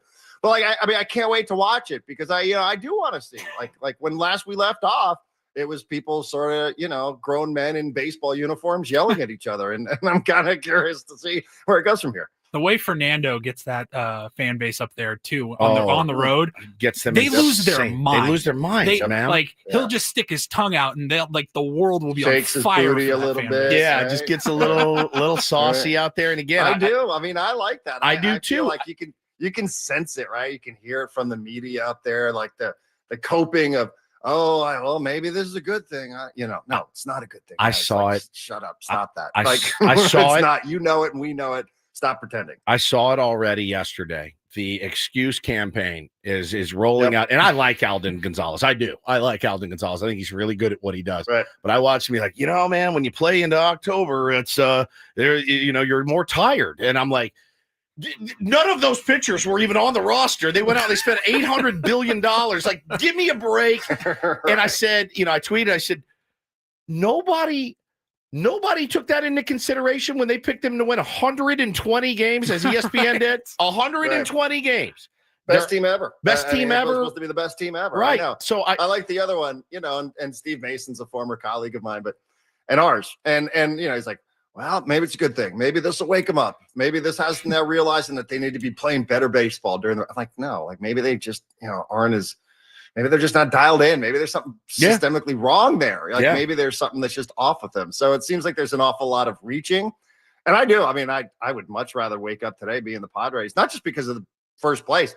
Like I would so much rather wake up today being the Padres than the Dodgers. No doubt. I might have to eat these words, and if I do, I do. That's fine. I'm sure people We've will all done this. You guys are magnets for Dodger fans. So yeah, we are. Yeah. Especially this guy over here. I For sure. I know you are. So by extension, we all are. That's right. Darren, that. But I do. I love them. I think I love their chances this weekend. What Steve Mason said, this might wake them up, the Dodgers. And that's one thing that actually concerns me a little bit about this series. Not that they'll be woken up, but Dave Roberts, who you know as well as I have, you've interviewed him a ton of times, and I don't trust him anymore. Though. No, you can't. I feel like if things start going poorly for the Dodgers in this series, he's gonna pull something weird to try to get a great job. He's gonna pull something weird, because he's done it a number of times now against the Padres in particular, and I feel like things could get a little out of hand, and he's not stopped it any time. The playoffs last year with Manny and the ball, and just everything that's kind of gone on. He may use this in some surreptitious way to try to light that fire under his team. Yeah, but you know it, and everybody listening knows it, and I know it, and Mike Schultz knows it, and Manny Machado knows it. So, I think from that standpoint, there's been enough of these levers pulled by Dave over the years that it's not going to catch anybody in the visiting dugout by surprise, which is the most important thing, right? And, going in there and getting the wins and winning the series and walking out of Dodger Stadium with the lead in the NL West, that's the most important thing on Sunday. I don't know, it's a great debate about, when is it time to fight? When is it time just to put your head down and keep playing? I mean, I could make the argument either way, but walking out of that stadium on Sunday night or Sunday afternoon with a lead in the NL West, to me, is the top priority. Yep. Not puffing your chest out, not going into the back and forth. And I don't think that the Padres will be caught by any of the shenanigans that potentially come from the Dodgers manager or the Dodgers dugout. So I feel pretty good about them in that standpoint here, that they're not going to get dragged down into whatever it is that we're all thinking the Dodgers are capable of doing this weekend. Yeah, fool me once, fool me twice, the whole bit. Like you can't play to their level. Well, not their level. They got some real pros on that team. You can't play to his level. Right. And that's By the way, you also have like 5 guys coming out of that bullpen that throw 100 miles per hour. Right. So, 100%. Maybe Shohei's like, hey, settle down, Dave. Last time, maybe we should just try to win the game. Yeah, exactly. Not try to pull a bunch of BS here, because I'm the one that ended up getting hit by Robert Suarez, and since then they've added Mason Miller, and now they've got these other dudes. So why don't we maybe take a time out on that one? Yep, I agree 100%. Thank you, brother. Appreciate you very much. Appreciate you guys. Have a great weekend. Thanks, Steve Smith. Great perspective as always from Darren Smith. Love his takes, talking soccer, talking Padres. Man, I'm telling you, our buddy Tommy Giannis on Twitter went out and tweeted an old hype video that he had made from years ago. And I'm talking like Austin Hedges in it, Will Myers. And of course they had the incident with Andy Green and Dave Roberts. Yeah. And I forgot just how unhinged Dave Roberts was when he ran over. And insane. Andy, go look at it again. Let's do it in the next break, Paul. You can run it so people on YouTube can see it. Andy had his back to him, and Dave ran and attacked him from behind, and then they're holding Dave back. Me and you. He did the same thing to Schilt. He's unhinged. He's a travel ball coach at this point when he plays this team. It's personal. I get it. The stuff he pulled with Manny, he's trash. It's a trash move by a trash manager. So you cannot. It worked. It worked. That's cannot let it work. It worked for his team, and there's nothing you can do about it. Whatever psychological games he has to play with his team, he's kind of made him work at least a couple of times. Yep. And I don't know what he's going to try, but it feels like something. It feels like they need to try something at this point, which is what worries me about this series just a little bit. The funny thing is, never trust a snake, dude. Never. There's tons of pros. Both teams are filled with pros. It's just oil and water. Right. I mean, the teams are oil and water. And there's a lot of respect between those players. A lot. There's a lot of respect between the still players. To come, we got Take on Woods, hour number 3, next here on The Fan.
All right, we're halfway home on a Friday. Ben and Woods, 97.3, The Fan. I am Woodsy. That is Paul Reindl. He's the executive producer and the accurate graphics king himself, Benjamin Higgins. Good morning, sir. Good morning. Are you doing good? Not messed up any graphics today. Accurately make any graphics lately? No, yeah. Every day. Paul, you do a very nice job on our graphics as well. Very much. I screw up every once in a while. Yeah, everybody does. The old EI thing, I think. IE versus EI can That's be like elementary school. It is, but it gets people a lot. I before E, except after C. I got to double check. Like Erik Greupner, is it EU or UE? See, I would butcher that, but that's a name. You know, you have to go double check those things all the time. But weird is weird. WEIRD. It's not after a C. WEI. EI, I know. I before E, except after C, but that's after a W. And it's But WEI. it's not WIE. I know. before E, except after C. I know. Who's right here, me or you? I am. I mean, weird should be WIERD because it's not after a C, but it's Are you not. questioning- yeah. Are you It's questioning the weird. accurate graphics graphics king? king. I'm like, he's really confused me A there. weird word. I always remember that because I actually lost that on like a spelling bee in 5th grade because I remembered the rule. I said I before E except after C, and this wasn't a C, so I knew weird must be WIERD because it wasn't a C. And they said no, it's WEIRD, and I go, what about I before E except after C? And they go, Sorry, it sucks to suck. Doesn't apply to this word. So, great English, thanks a lot. Thank you, English. K-Laws says, guys, don't worry about it. Spell check has existed for decades. I do wonder, like, you know, my kids are in school, and I do wonder, like, is it a waste of time to teach cursive and not math? You know, you need math, but calculators now. Things are easier than they were. You know, we had an abacus. I remember being in like 2nd grade. We had an actual abacus in our class, sliding. I'm like, I don't know. No idea how to use that. No idea. Just like, let's look right. I could be completely wrong. I think school, like the way they teach certain elements of math, it's all totally different now. So I would hope it's like a more applicable thing. Because I mean, I remember spending 2 months learning the Pythagorean theorem. Yeah. Guess how many times I've used it since? Right. 0. Do you use pi a lot? 3.14? Never. On his Really? phone. I put it in the cubby. Put it in the cubby. You're busted. Straight up. What's happening? I was Working on getting some graphics over there. other words that were EI. Nope, from don't. my friend Scott. Neighbor, NEIGHBOR, and way, WEIGH. Yep, that's true. Yeah, true. Very true. Wanted to add to the conversation. But like, back to your point, what's better? What's more important for a kid who's like, call it 3rd, 4th grade? Is it a lesson in cursive, or is it a typing class? Typing. 100%. You have to do it. Start them now. Keyboarding. Yeah. Keyboarding. Right. Yeah, we actually had typing when I was in school. I had typewriter, keyboarding. which that's useless Yeah, now. totally. But keyboarding, yeah, absolutely. Yeah. Snowboarding. Skateboarding, snowboarding, and keyboarding. Waterboarding. Very important. My kids. That's probably the next step for them. Waterboarding them. If they don't stop fighting each other. It's in the discussion at this point. Because they like to beat the ever-loving. Did your kids fight a lot? Like punching and stuff? Absolutely. Physical fighting, yeah. Who was the aggressor? The young one or the old one? I would say that the young one was less afraid to be the aggressor, maybe like, try to establish himself. Yeah. But of course, he was much smaller, so it didn't go well when he was the aggressor. It's interesting because my oldest one, he's the cheap shot artist. I'll watch them from afar, and I'll watch him do the elbow to the and then the young one hits the wall. Bully behavior. That's not good. And like they were racing when we were in Kauai, and they were like running side by side, and I watched my oldest one kind of stick his leg out and tripped his little brother, and his little brother hit the ground hard on his shoulder. I was like, that's a broke. He dislocated. Wow. He's gonna be like Mel Gibson in Lethal Weapon 2. Every time he wants to, he's gonna slam it into a pole for the rest of his life. I was a wreck. And I said, hey, enough. Like you can't do that stuff. But the little one will just walk up unprompted and just go wham and just punch him in the side of the head. Direct aggression. So I kind of get like, I'm gonna get my shots in where I can. It's very difficult. So yeah, waterboarding's not off the table for them. Before anybody calls CPS, I'm not actually going to waterboard my children, but I've thought about it. I'm not going to lie and tell you I haven't thought about it. I've thought about it. I've also thought about just throwing them in the backyard into a ring with boxing gloves and saying, "Good luck, see you later," and may the best child win, because it's getting to the point now where it's like we're at our wits' end. They just beat the crap out of each other all the time. It's good to know that it's normal, though. It happens. You're gonna build a steel cage, maybe in your backyard, maybe like a bit. No, I just want like a real ring, like a boxing ring. I'd be like, here we go, So they just. Oh my God, it's terrible. Spring Valley Sean says any good parent does think about those things. Well, yeah. How can I quell this behavior? How can I get this behavior to stop? I don't think it will. It will eventually. Yes, and then they'll be good buddies. Yes, they will. Oh God. Yeah. It's eating at us right now at home. Yeah, which is normal. And I can't say that you're anywhere near the end. I think you've still got another decade or so. A decade of this kind of battling between the two. A decade. Why can't they just be like buddies, like all the time, right buddies, away, holding hands, doesn't work that way. Cuddling? Because they do have those moments, and it's really sweet when that happens. But most of the time, it's like, hey, enough. Paulie had on the phone the other day. I mean, I'm lighting them up. I'm like, knock it off. It just never, ever ends.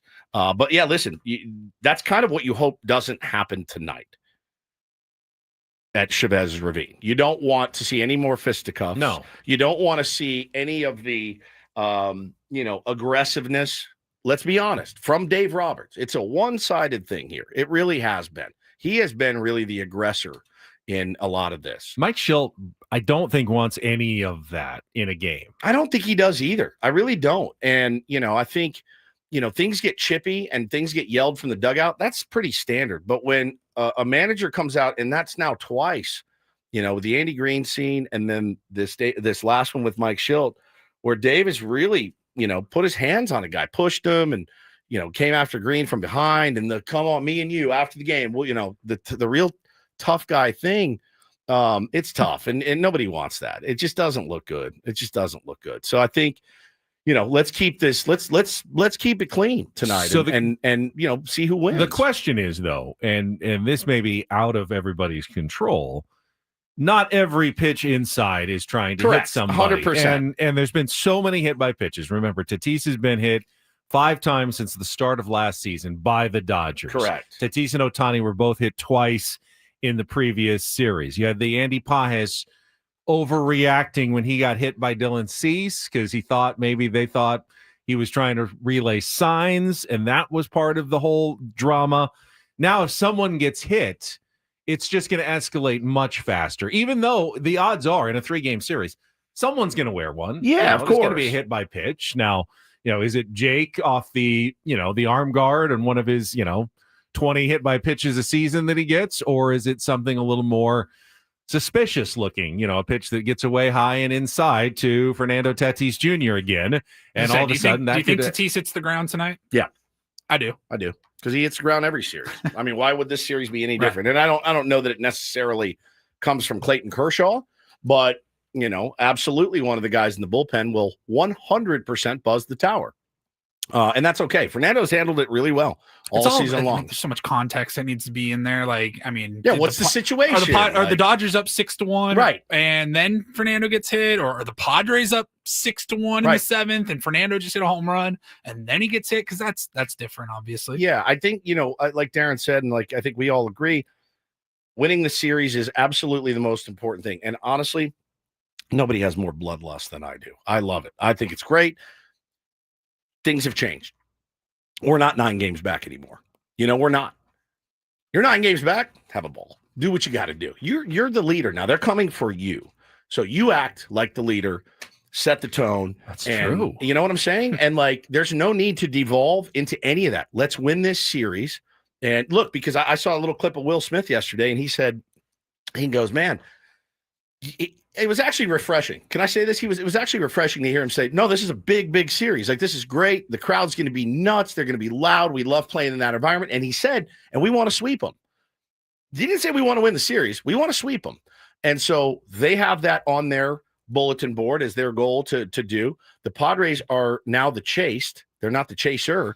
And so I think you're the one that has to take the high road. But again, also, if Clayton Kershaw comes out and goes 94 to Fernando's head, I'm going to change my tune immediately. But I really don't think it will devolve. I don't, until things maybe go sideways one way or the other. That is an interesting point, because the Dodgers have not been the chaser late in a season. Other than the one year when the San Francisco Giants, and 2021, I think so. And other than that, though, in the last decade, they really have never been the chaser. There's been some years where they've ran away with it, other years where it's been somewhat closer, but they've never really been in the position where they have to chase down someone else. Now, one game you can say, whatever, it's one game. But if the Padres can win this series and start building the lead up a little bit more, it puts the Dodgers in a very different position than they have been used to in many years. Like, hey, yeah, we're going to make sure we make the playoffs. We're going to make sure, who's coming up our rearview mirror here. In the wild card race, it's totally different. That's why these games are so critical one way or the other, because it frames the rest of the season. After next Sunday, when the 6 games are done and you don't face the Dodgers again, it doesn't end the battle, but it frames it completely how it's going to look the rest of the way. Eric Coryell 79 says, I fully expect shenanigans from the Dodgers tonight. The team's a mess. Kershaw will try to light a fire. Maybe. And again, I don't know that it'll be Clayton Kershaw. If anybody on that roster or in that dugout tries to light a fire, we all know who it's going to be. It's going to be DR. And you can't play into it. You just have to play the brand of baseball that you've been playing, and it's been elite. It's been an elite brand of baseball. It's FU baseball, and it cannot stop just because you go into enemy territory in Dodger Stadium. Just keep playing FU baseball and let the chips fall where they may. There was intent behind it. Was there? We all gave our predictions yesterday on the roundtable. How many of the next 6 games against the Dodgers do you think the Padres are going to win? Paul, you said 4, right? Mm-hmm. And Woods and I both said 3. Yeah, I took the 3. Yeah. That's what I always do. You always do that. My rationale was that's an acceptable outcome for both teams. Correct. The Dodgers feel like, hey, we've been struggling. We held our ground. Now we're going to get healthier. We're fine. The Padres are like, we just want to keep our lead, maintain it going through. Yeah. We get through these 6. All we have to do now is finish it out the rest of the way. And it's kind of an acceptable result for both teams. Just to be totally fair, Michael King was still scheduled to start That's when fair. we made those. That's exactly I would probably go back to 3-3 instead of 4-2. Yeah, I mean, as what information. you would take, absolutely. It absolutely gets the job done. Of course I want 6. Of course I want 6-0. Nothing would make me happier. But, yeah, you don't want to be the get-right gang tonight. And, again, we still don't know who's the starting pitcher tonight, but you don't want to be the get-right gang. Kershaw's been fine this season. He's been really good. So, going to be a challenge. They got a good lineup. You don't want to be the team that they get hot against. Honestly, I don't think missing Michael King today is that big of a deal at all. No, I don't either. I think it's a big deal for the rest of the season in terms of when do you get Michael King back? How much time does he have to ramp up before the playoffs? So it's important. And we heard from Erik Greupner earlier, mostly optimism. Apparently he's got some swelling in his knee. Cartilage issue. And they need to let it calm down. How long that takes, we'll find out, but they're optimistic. But this game, the Padres are set up so well. If this was a playoff game, they've got everybody. You could probably ask, 2 innings from a lot of your guys if you needed to out of the bullpen. If they had to win this game, they're very well set up for this game in particular. So I don't know how much it changes. It's more of a longer term concern for Michael King, not a first game of the Dodgers series concern. Well, and as much as I love the players and all of their feats, the thing that I get most excited about in games like this, Ben, when the chips are stacked against you, you've lost your starting pitcher. The thing that just makes me giddy about watching the game tonight is the managers. How are they going to deploy it? We've seen Dave do some goofy stuff, and I'm not just talking about attacking violently our managers. I'm talking about, getting down 4 or 5 runs and saying, this game's over, not chasing wins. Like, who's going to be the one that blinks? That's my favorite part. The 2 managers duking it out. But we've also seen Mike Schultz, especially if Randy Vasquez is the guy pitching. Yeah. I mean, he aggressively takes Vasquez out under normal circumstances. Against the Dodgers, I mean, how aggressive might he be? Could we see, the bullpen in the 3rd inning tonight? Now, you remember, he's got to manage for tomorrow and Sunday and no days off next week as well. Right. So you cannot put all sell your out eggs in this tonight. basket, and it doesn't matter what happens the rest of the season. We just have to win tonight. Right. It's not that important. attitude. Right. It's not that important. So to watch those guys duke it out tonight, who can outmanage who, that's the best part about it. It's the best part about these games. All right, this hour, of course, on 97.3 The Fan, brought to you by Moneyline. Remember, come on out and join us tomorrow at Moneyline Sports HQ in Encinitas. It's the brand new sports bar. We're going to be watching baseball and giving away some great prizes, giveaways for Tier 1s, 30 TVs, 2 patios, great food and drinks, arcade games. It all starts 6 o'clock tomorrow at Moneyline Sports HQ, located at 345 South Coast Highway between D Street and Encinitas Boulevard in Encinitas. Looking forward to seeing so many of you out there. It's been a while since we've had an event, some chance for us to all get together. I think our last one was opening day at down on the Gas Lamp at Baja Rick's. Anything? Yeah, where we've been out and about for a show. Yeah, I think so. Feels like it's been a while. So come on out and join us tomorrow at Moneyline Sports. We are not doing a show. Just come hang out. No, we're just hanging out. Yeah, we're not doing a show, but you will be there and watching. Hey, can you guys do a show? What if? Hang on. Feel free to say no. Feel free to say no, but what if we did a win? podcast there? Can you get a reaction video? Yeah, we'll make a little video for you. All right. When we come back, it is time for Take on Woods on a Friday. If you'd like to be our contestant, call now, 833-288-0973. Musical trivia against Woods, chance to qualify for the getaway to Las Vegas and more. That is coming up next on San Diego's #1 sports station, 97.3 The Fan. First, though, I'm going to talk about Prize Picks, daily fantasy for everybody. Prize Picks has over millions of users and over billions of dollars in awarded winnings. Basically, all you're doing is playing fantasy sports, fantasy football, fantasy baseball, whatever you're watching, fantasy golf. You got the golf playoffs going on right now. You can set lineups with your favorite athletes in any sport and put them together and win real money.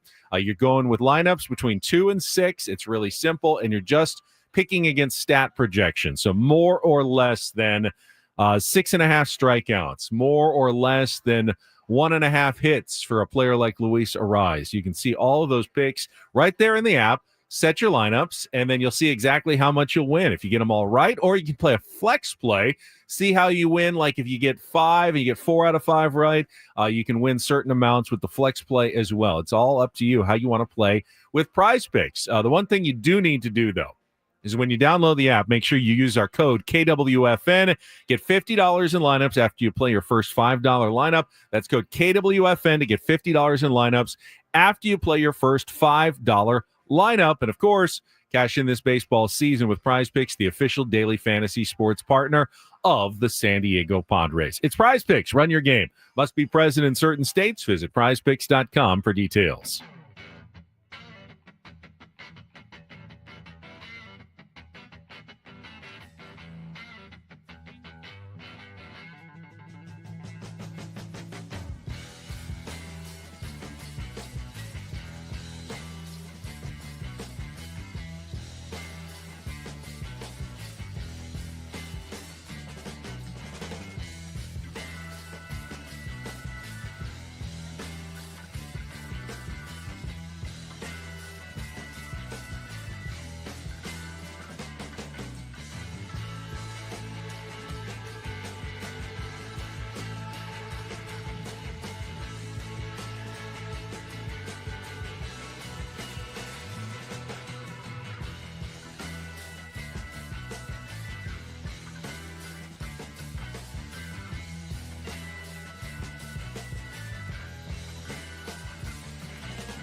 Hey players, things are about to get real here in San Diego.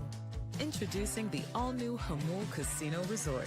With a 200-room hotel tower, exciting new eats and drinks, plenty of new places to play, and a luxe spa and salon. Hello, rooftop pool and deck.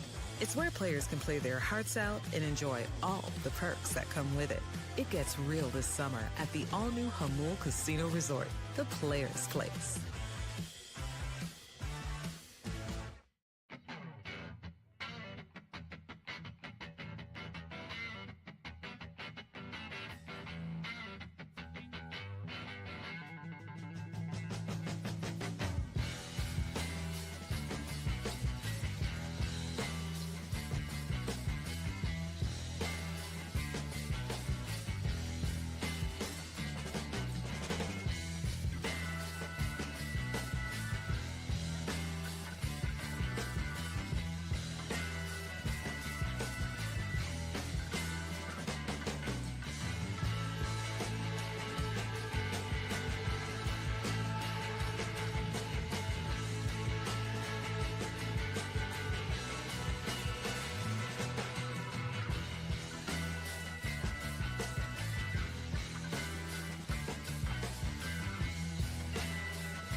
All right, getting close to game time. We got a Reindl Report coming up because in our 9 o'clock hour, we are expected to be joined by the Hall of Famer himself. Trevor Hoffman is going to call in. They're going to Rady Children's Hospital today with some of the players from the Perfect Game All-Star this morning, and he's going to call us on his way in, talk about that, and, of course, talk some Padres baseball with Trevor. So a little bonus Friar Friday for you today. I love it. Looking forward to it. Right now that we got a contestant on the line, let's get to the final game of the week. It is time to play Take on Woods.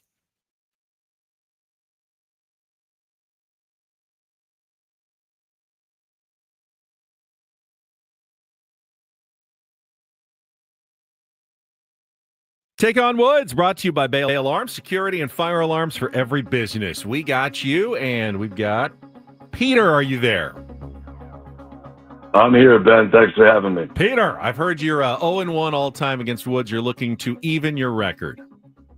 You know, one time, Ben, I don't expect you to remember this, but I met you once at an event you did at Dave & Buster's, and you gave me a compliment, said that I had a good set of speaking pipes. You do. I don't want to let you down today. I can hear it. I want to get this victory. All right. Well, sad we don't have any like smooth jazz categories. Even a tie is good enough to qualify for our grand prize. It's the getaway to Las Vegas, 2 nights at Resorts World, 2 VIP expedited admission passes to the AU Day Club, and a $175 food and beverage credit. Check out the special summer rates right now at rwlasvegas.com. You get to choose our category, Peter. Here are the choices. We got an all 2-second song category called Song Inception. Those are songs with the word song in the title. We've got My Way or the Highway, 5 questions. Highway, the key word on all of those. And our new category is called New Bands. But it's not new bands. It's bands whose name has the word new starting all their band names. So Song Inception, My Way or the Highway, or New Bands. Peter, what's it going to be?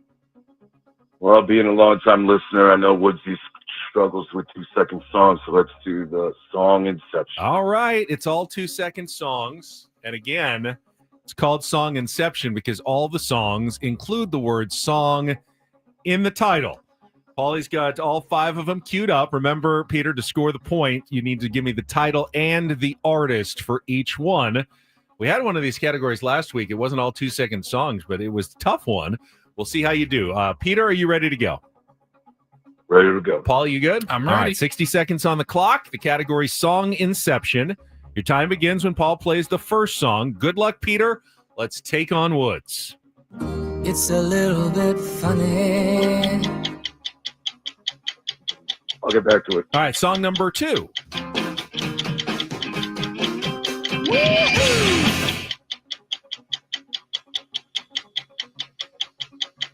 Pass. All right, song number 3. No, song number 2 again. No. Oh, that was song number 3? Doesn't sound right. Yeah, it sounded like 2. Let's go to song number 4 then. Check it out. Ooh, that dress so scandalous. Song by Cisco. Correct. Song number 5.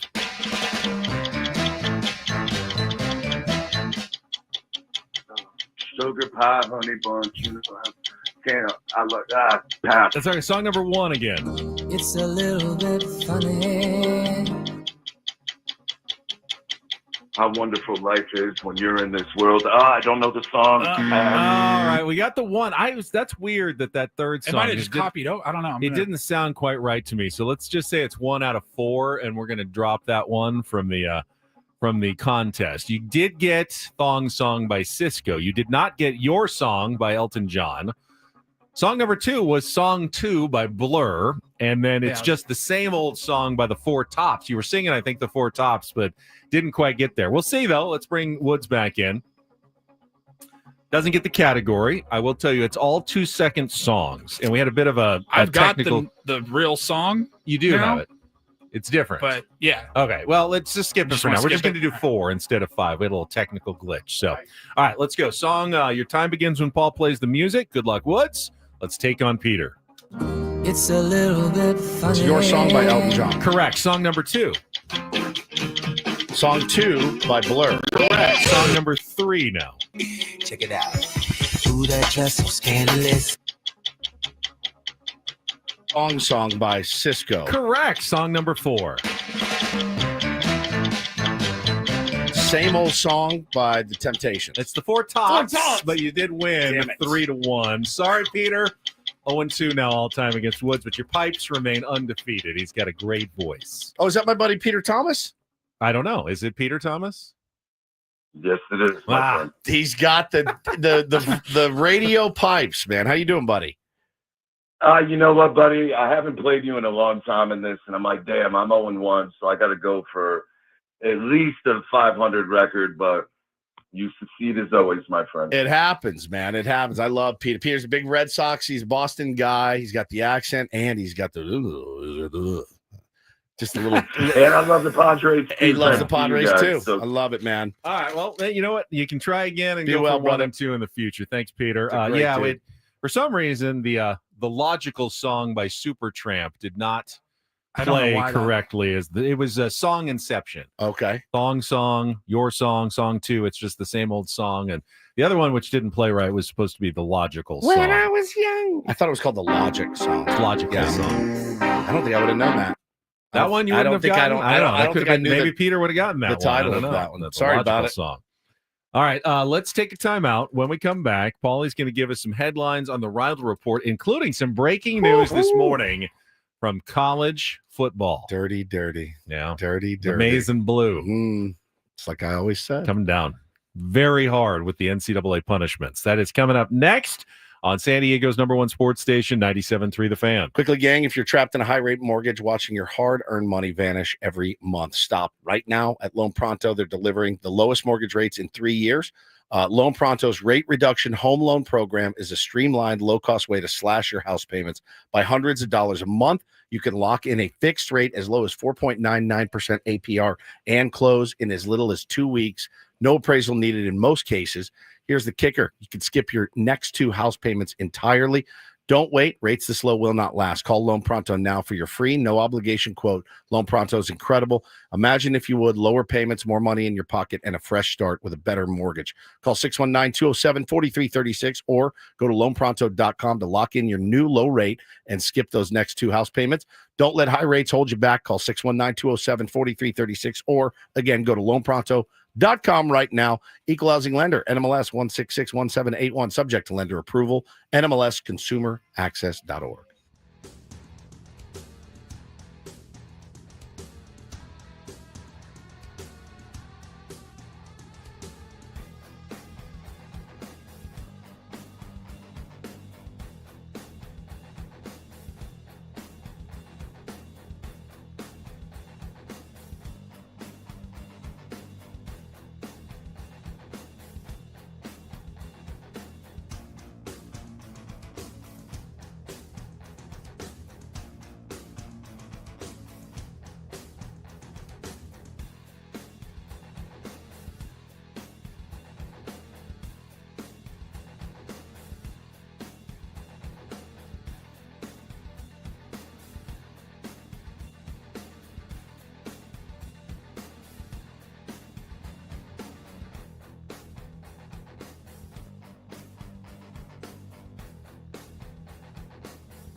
Hey players, things are about to get real here in San Diego. Introducing the all-new Hamul Casino Resort. With a 200-room hotel tower, exciting new eats and drinks, plenty of new places to play, and a luxe spa and salon. Hello, rooftop pool and deck. It's where players can play their hearts out and enjoy all the perks that come with it. It gets real this summer at the all-new Hamul Casino Resort, the players' place.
Got into a good discussion yesterday in the roundtable, and it was a very hard topic because I asked the question, Fernando or Manny, like, who's been more valuable for the Padres? And it used to, I don't know if you were the one who said it, it's like choosing between your kids, which is very difficult to do.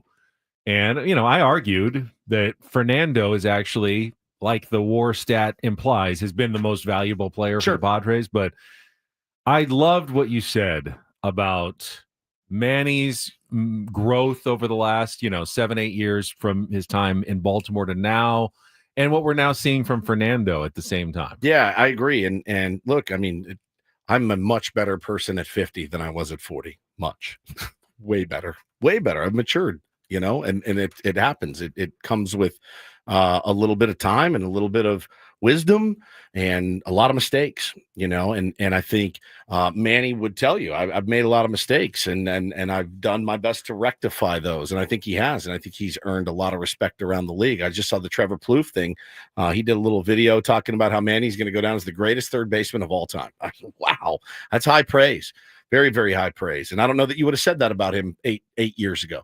He loves Manny. Didn't Manny. he also have the clip we talked about it maybe a month ago, where they're comparing like Trout and Harper? Yeah, and he goes, "Why isn't Manny Machado in this Machado conversation? If you look at the numbers, they're like crazy similar." But the point of the roundtable, and it was Elo saying he believes it was Manny. He just thinks it's ridiculous that Fernando has an entire one more WAR than Manny, when he thinks Manny so clearly has been the bigger contributor this year to the Padres. But I wanted to push back on that because I think what Fernando does overall, like, people miss how valuable he is. And they focus on the fact that he hasn't hit as many home runs this year, and it's been a long stretch and the slug is down. But he is constantly on the bases and scoring runs for the San Diego Padres and then stopping runs for the other team. Doesn't matter whether you score one or stop one.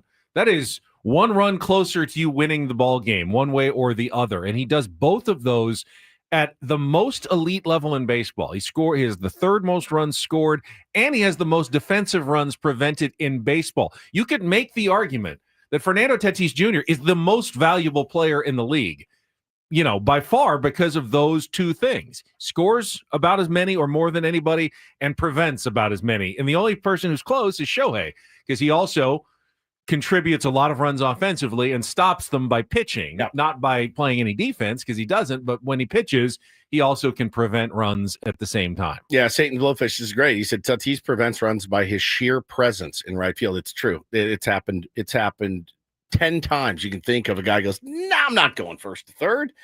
I mean, there's always a possibility the right fielder, even with a cannon, uncorks a bad throw. They just don't try it anymore. What's more valuable, hitting a solo home run to give your team a 1-0 lead, or having a guy not run on a 2-out single from second base, and he stops at third and they don't score, and it stays 0-0? Guess what? Exactly the same value. And I don't know that Chris is, I don't want to put words in his mouth, but I don't know that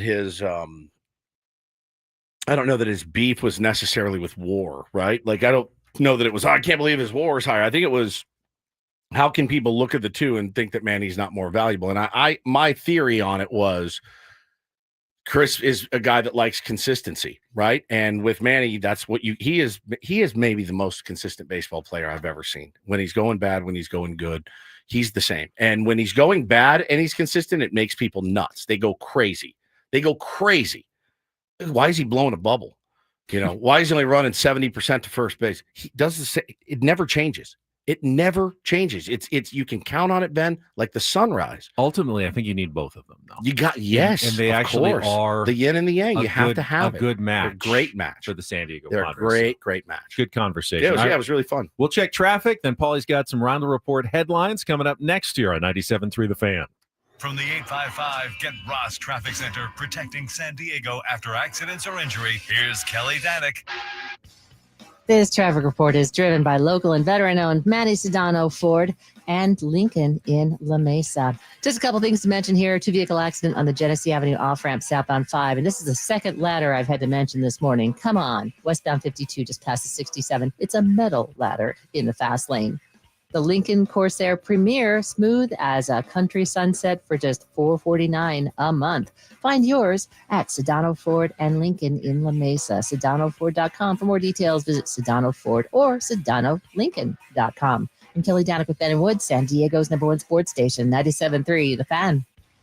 And get things started here with our today's edition of the Reindl Report. Now tuned into the greatest.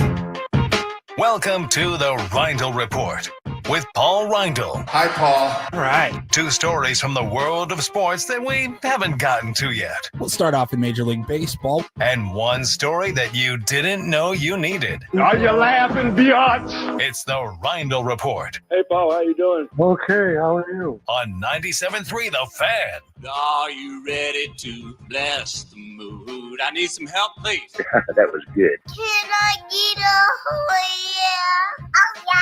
yeah? All right. All right. Happy Friday, gentlemen. Happy Friday. We made it. We're almost there. Let's get started with the breaking news. How about that in college football? So we knew Michigan was already going to get in some trouble for the sign stealing allegations. There was I think it's just a 1-game suspension for Sharon Moore and some fines, and we got official confirmation on all of that today. Michigan's getting a major fine. Now the number is not been disclosed yet, and from what I was reading on ESPN, we may not know the actual number, at least not for a while, but their college football people that ESPN's been talking to, they believe it's going to be well north of $20 to $25 million. 10% of their football budget, 10% of the cost of football scholarships, postseason revenues. Yeah, it's going to be a lot of money. They also added a game to Sharon Moore, the head coach for Michigan, to his suspension. So he's now got a 2-game suspension that he will serve this season. So he's actually doing a self-imposed 2-gamer this year, the 3rd and 4th games. And now this additional one, they're going to probably push to next year. So that's how they're splitting he'll be it. serving the suspensions over 2 years. I remember, that's right. It was the self-imposed ban, and we're going to put it on 2 of our easier games, I think, right? Right. It's the easy cupcake wins. I don't know that how noble. Right. But the biggest thing here, and it won't matter because obviously he's in the NFL, is a 10-year show cause penalty for Jim Harbaugh. So if he was still a college coach, they would say you are essentially banned from coaching in college football for 10 years. So, and then also Connor Stallions. Another one of those. What are we going to do for the guy? So basically NCAA says, yes, we investigated. And after you said for, I don't know, months and months, no, we weren't doing anything weird or wrong. They're basically saying you guys were cheating your butts off the entire championship season. I haven't watched the Connor Stallions Untold yet. I heard it's great. I finally watched the Brett Favre one last night, and I DM'd with Jen Sturger last night. Told her what a badass she is. Those series are so good, but I need to watch that Connor one this weekend since this news is breaking right now. Just insane behavior from Michigan, but they get to keep their national championship, right? It's like the Astros. You did it. Everybody knew you did it. You admitted it. Here's your World Series. Begs the question. Bigger question for another day. Is it worth it? Is it worth it? Is it worth it? I mean, don't you talking about the Padres, right? Like, don't Is you it don't worth you already it? think like everybody hates us anyways? Yeah, everybody hates you. The Astros, is it worth it? I don't know. Is that one worth it? The fact that they won another one that helps that helps tremendously. But if it's your only one, you're like, we had to cut some corners to get there. I don't know. Yeah, probably. That is crazy behavior. You know what else is crazy behavior is the fact that the Little League, like official Little League accounts, actually had to put out a statement yesterday about betting on sports and betting on Little League sports in particular. It says, we feel strongly that there is no place for betting on Little League games. And they put out a lengthy statement here that reads, while Little League International continues to monitor the complexity and ever-evolving world of sports betting, we feel strongly that there is no place for betting on Little League games or on any youth sports competition. Little League is a trusted place where children are learning the fundamentals of the game and all the important life lessons that come with having fun, celebrating teamwork, and playing with integrity, and no one should be exploiting the success and failures of children playing the game they love for their own personal gain. I could not agree more. It goes without saying, I thought. But exactly. These days you have to say it. I mean, dude, I was watching some Little League Baseballs on over the weekend. It was like the regionals or whatever. And it was awesome when you get like a walk-off win. And those kids, it's like the greatest moment of their life. And to see a group of 15 kids just dogpiling each other, having fun, it's awesome. But then they pan over to the kids that are weeping. It's the worst, man. Worst moment of their lives. And to know that there are like adults out there be like, hell yeah, I just won $100. Like, hell yeah, Pennsylvania. All right, two thoughts. Disgusting. Two thoughts. First, on the betting. If it's on TV, people will bet on it. Correct. And these games are all on TV, and there's not much else on in the afternoon. So people are going to find ways to bet on it. Secondly, I know what you're saying, Paul, but having been to the Little League World Series 4 times, and I saw the tears like 5 minutes later. Yeah, they get over it. They get over it so Kids fast. are so resilient, and they man. have so much fun there. They got this whole complex, and they're back in the pool, and they're doing cannonballs, and they're playing video games. And so they get over it. Literally, they get over in like 5 minutes, and like it's like, oh, this was the coolest experience of our life. It's not quite as bad as it seems on TV in the moment that they lose, when it looks really, really bad. We play a game at the end of football practice called Mayhem, where the kids run around and Bo cries after every one, and then he's over it by the time we get to the car. Because if they lose, he's like, you're fine, dude. It's the end of practice. Relax. I love that you love to win, but tap the brakes a little bit, buddy. Fantastic. Did you see that of the kid from Chinese Taipei? He's throwing for the tier 1s this weekend. Picked him up. Got him already. Throwing 82. Yeah. From 45 feet. 3 feet or whatever the Little League mound is. They always do the MLB equivalent. 107. And one of the kids on the other team fouled it off. I know. I saw that. I was like, whoa. good God, sign him up. Right. 82 miles an hour from right on top of you. I remember because I'm like the same age as Danny Almonte. Well, he's actually 2 years old. What his alleged age at the time, because he was saying he was 12 or 13 or whatever. And I was like 11 or 12. And I was like, 70 miles an hour? 70? And this kid's pumping 80? It K's me up. Without question. There are some abnormally large 12-year-olds out there, including Tier 1 Luke Ramirez, shout him out, who was amazing when he led Chula Vista to the title that year, and he could hit like prodigious home runs out of that. I mean, these were not wall scrapers. He was like 60 yards beyond the fence. Yeah, awesome. Just absolutely. Must be nice. Destroying Turds. the ball. I've never had it. Just once I wanted to be fast or like an elite power hitter. Just once. Never happened. Never happened. Oh, man. Well, finally, we could wrap it up here. Just saw a funny headline. Pete Davidson admits he's embarrassed by media's focus on his BDE. His big Richard energy. Oh no, my giant penis. I'm so embarrassed, everybody. Please stop talking about my giant penis. He was on an episode of The Breakfast Club recently on Sirius, and he said that, he's embarrassed by the media's obsession with that. And he was, quote, I was embarrassed by it because no one talked about any of the work I was doing, he revealed. They were just like, oh, there's the guy with the giant penis, the blank stick. Yeah. And that hurts so much. Oh, it does. It hurts terribly, right? When your reputation is for having a giant penis and sleeping with the most beautiful women. Now, I feel terrible for him. I like Pete Davidson. I feel terrible. I think he's a good guy. Is he okay? And I'm just like, does he need to come to my next edition of The Work? That's Get what it off you're your mad chest. about? It reminds me of one of the greatest Onion headlines of all time. Ugly man with huge penis, unsure how to get the word out. Just be an actor. That's it. Pete Davidson, that does sound like an Onion headline. Yeah. Oh, I feel terrible for him. Oh, there goes that guy with that huge hog. Oh no, he has such a hard time living life. Like, they don't talk about his fine work. It was that movie he did that was horrible. Just guy with the giant penis. Cry me a river, Pete. Let's see. Oh my gosh, what's he gonna do going from Ariana Grande to Kate Beckinsale? And I'd say as members of the media, we haven't been overly focused on it during haven't. our years. So guy just got out of a relationship with Kim Kardashian. We're trying to do our part by not focusing on too his much giant on penis. it. Yes, thank you. Oh, poor Pete. Cry me a river. Final hour of the week is next. Trevor Hoffman scheduled to join us, and we have one of our interns coming in. Oh, you boy. You won't believe his this. voice. Coming up next here on The Fan.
Final hour of Ben and Woods for the week. Boy, this is going to be a big weekend, Woods. Monday, everything could look different. Everything could look kind of the same. Hope I don't you're know. going to hear some of this on Monday. A little. When does that stop? When we lose at all? A like if they win the series, you're going to keep it going. We'll see. I don't make all these rules like you do. I just let it flow. I like to make the rules. I know you sure. do, and I like to not follow them. Yeah, I get it. Yeah. All right. So, why don't you set the stage? I will. Woods, for our next guest. This is pretty wild, man. So a few weeks ago, we are leaving the studio here, and we're going back to the production studio to cut the promo and cut some spots and do it, a little quick meeting after the show as we do. And walked by and I noticed there was a new guy sitting at the front desk. And I said, "Hey, how you doing? I'm Woodsy. I work on Ben and Woods." And he said hello. And very fresh and young face. Fresh and young face. And I said, "Whoa, oh, okay." And I just went on my way. I went back to the prod studio. Then Ben comes in the prod studio. He goes, "Did you meet the guy at the front?" I go, "I did." He goes, "Did you notice?" I go, "I did." I missed all this, and Benny was like, "Paulie, you're introduce you're yourself. not going to believe this." Go introduce yourself to the new promotions assistant by the name of Nathan.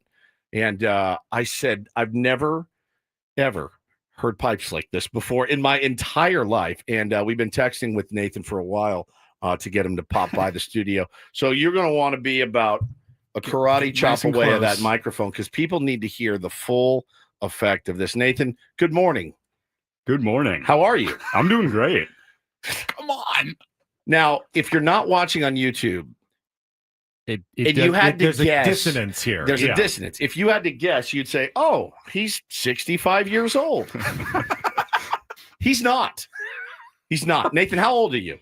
I'm 20. You can't even drink a beer legally. Have you been smoking the entire 20 years? Do you just gargle honey all day long? I do what I can. It's unbelievable. Dude, I'm feeling inadequate at the moment. So do I. Yes. So do I. This is unbelievable. So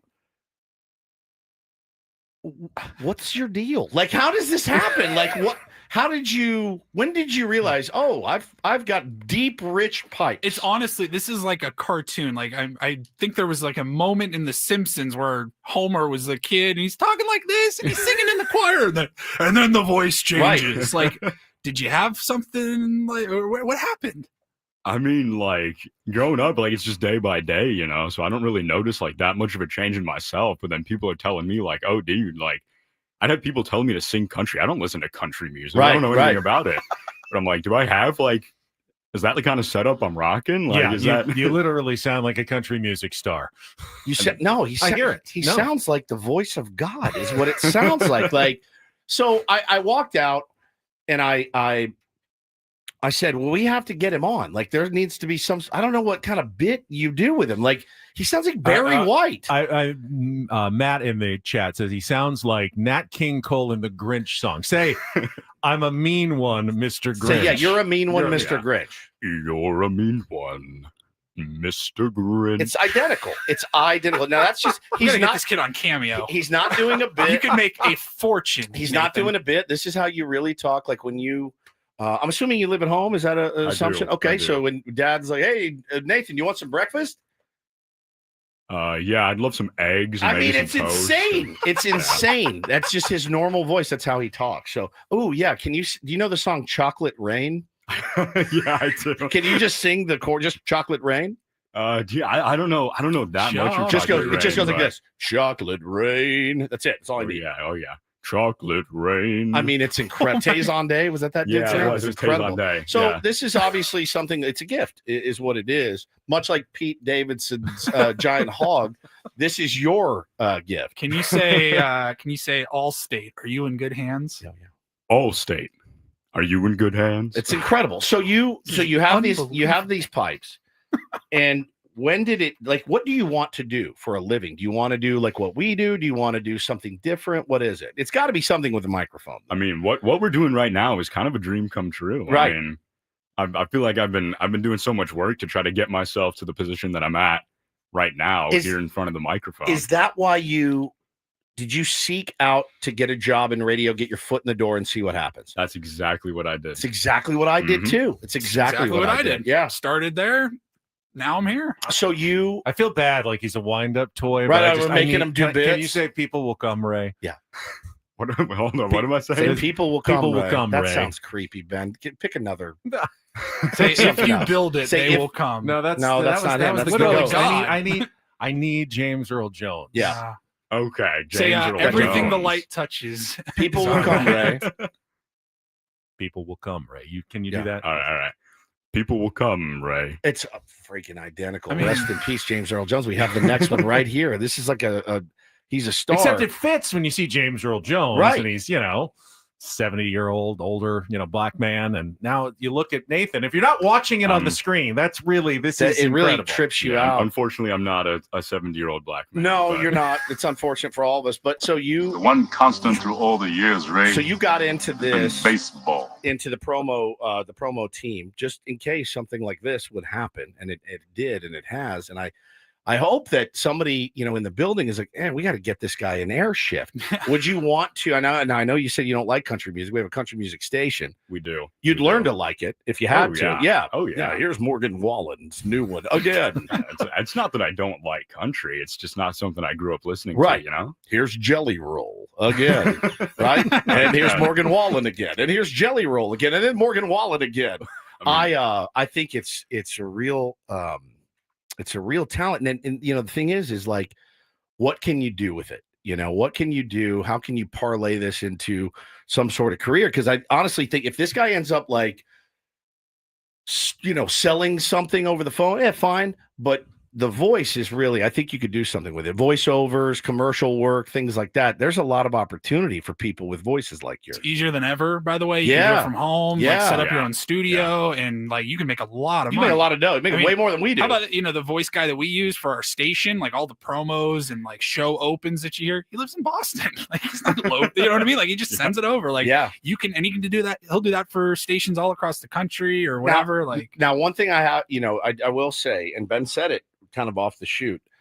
Ben, I can tell you're envious. Oh, you are very, very envious. I thought I had a good voice, and then I heard Nathan. And look at him now trying to lower the register of his voice. I'm trying to go as deep as I can right now. Yeah, say this for me. The Padres have slayed the dragon again. The Padres have slayed the dragon again. It's so good. It's so, so good. Really good. So no prospects yet. You texted me a couple weeks ago, and there was I think a job board position open in LA to do it was music, right? It was like an on-air part-time. On-air part-time, probably have you come in, play some records and talk up songs. Do you practice stuff like that at home just in case you got the opportunity? Yeah, so I do a lot of that stuff at home. Just I have a little bit of a vocal setup at home, but not enough for me to do anything kind of professional with at the moment. But all throughout college too, I had to record podcasts for my assignments and stuff like that. So I mess around a lot in front of my microphone. Good. Something that I pay a lot of attention to, but we're working on getting it a little bit more. Have you ever worked on or even heard of hitting the post? Do you know what that means?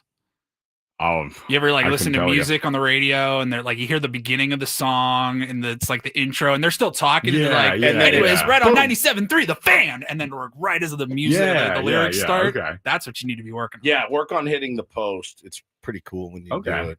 Look at him. He's seething over here. Ben is furious. He is seething right now. Why are you seething? I feel like you feel inadequate. A little bit, yeah. You're back in the 7th grade locker room. It's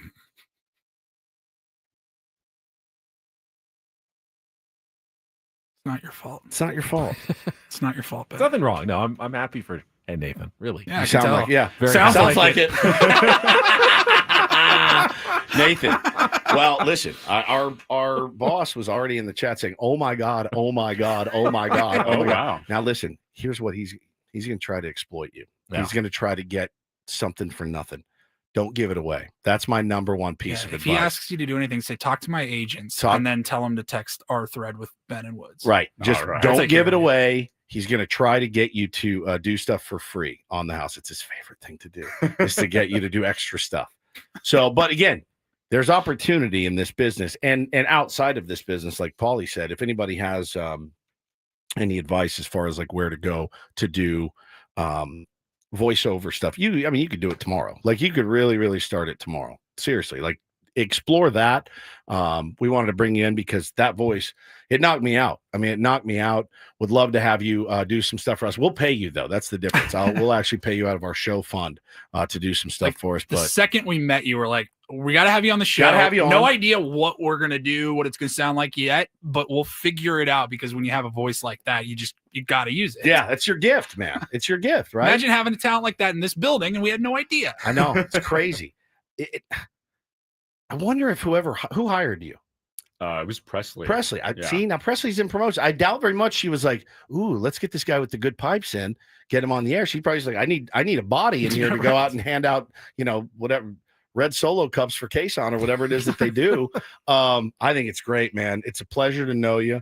I'm glad you're here. You can lean on us for anything you need. But I thought it was great. Wanted to have you in and say hello to the audience. Well, I really appreciate it. I mean, this is my first time being on air or anything like that. So it's not your last time. I've really been having a lot of fun, and these guys here at the Ben and Wood Show have really been a big help to me. Paul and Woods, right? And we will help you in your career. He will try to actively sabotage him. He needs to pay his dues for a while before we can actually put him on the air. For the record, I think Ben has a great voice. You do. You have a great voice. It sounds great on the Ben and Wood Appreciate Show. You have a great voice, Ben. Everybody loves your voice. You were. You guys should have a great voice off. A great voice off. Oh yeah. All right. Here we go. Let's go. What are we saying? Fight. A voice with fight, your a words. vocal Oh, fight. here. Do you have your liners? Absolutely. All right, let's get a liner in. One. Here, Which one? I'll give it to him. All right, we're gonna do the Park 101 liner, the last one. You got it? All right, who goes first? All right, are we doing? I'll go first, and then You picked the longest one too. He did that on purpose. All right, here we go. Here we go. Park 101.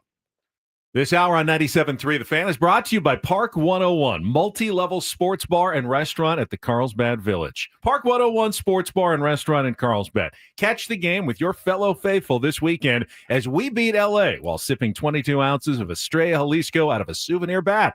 Park 101, Carlsbad Village, proud sponsor of the Padres Radio Network.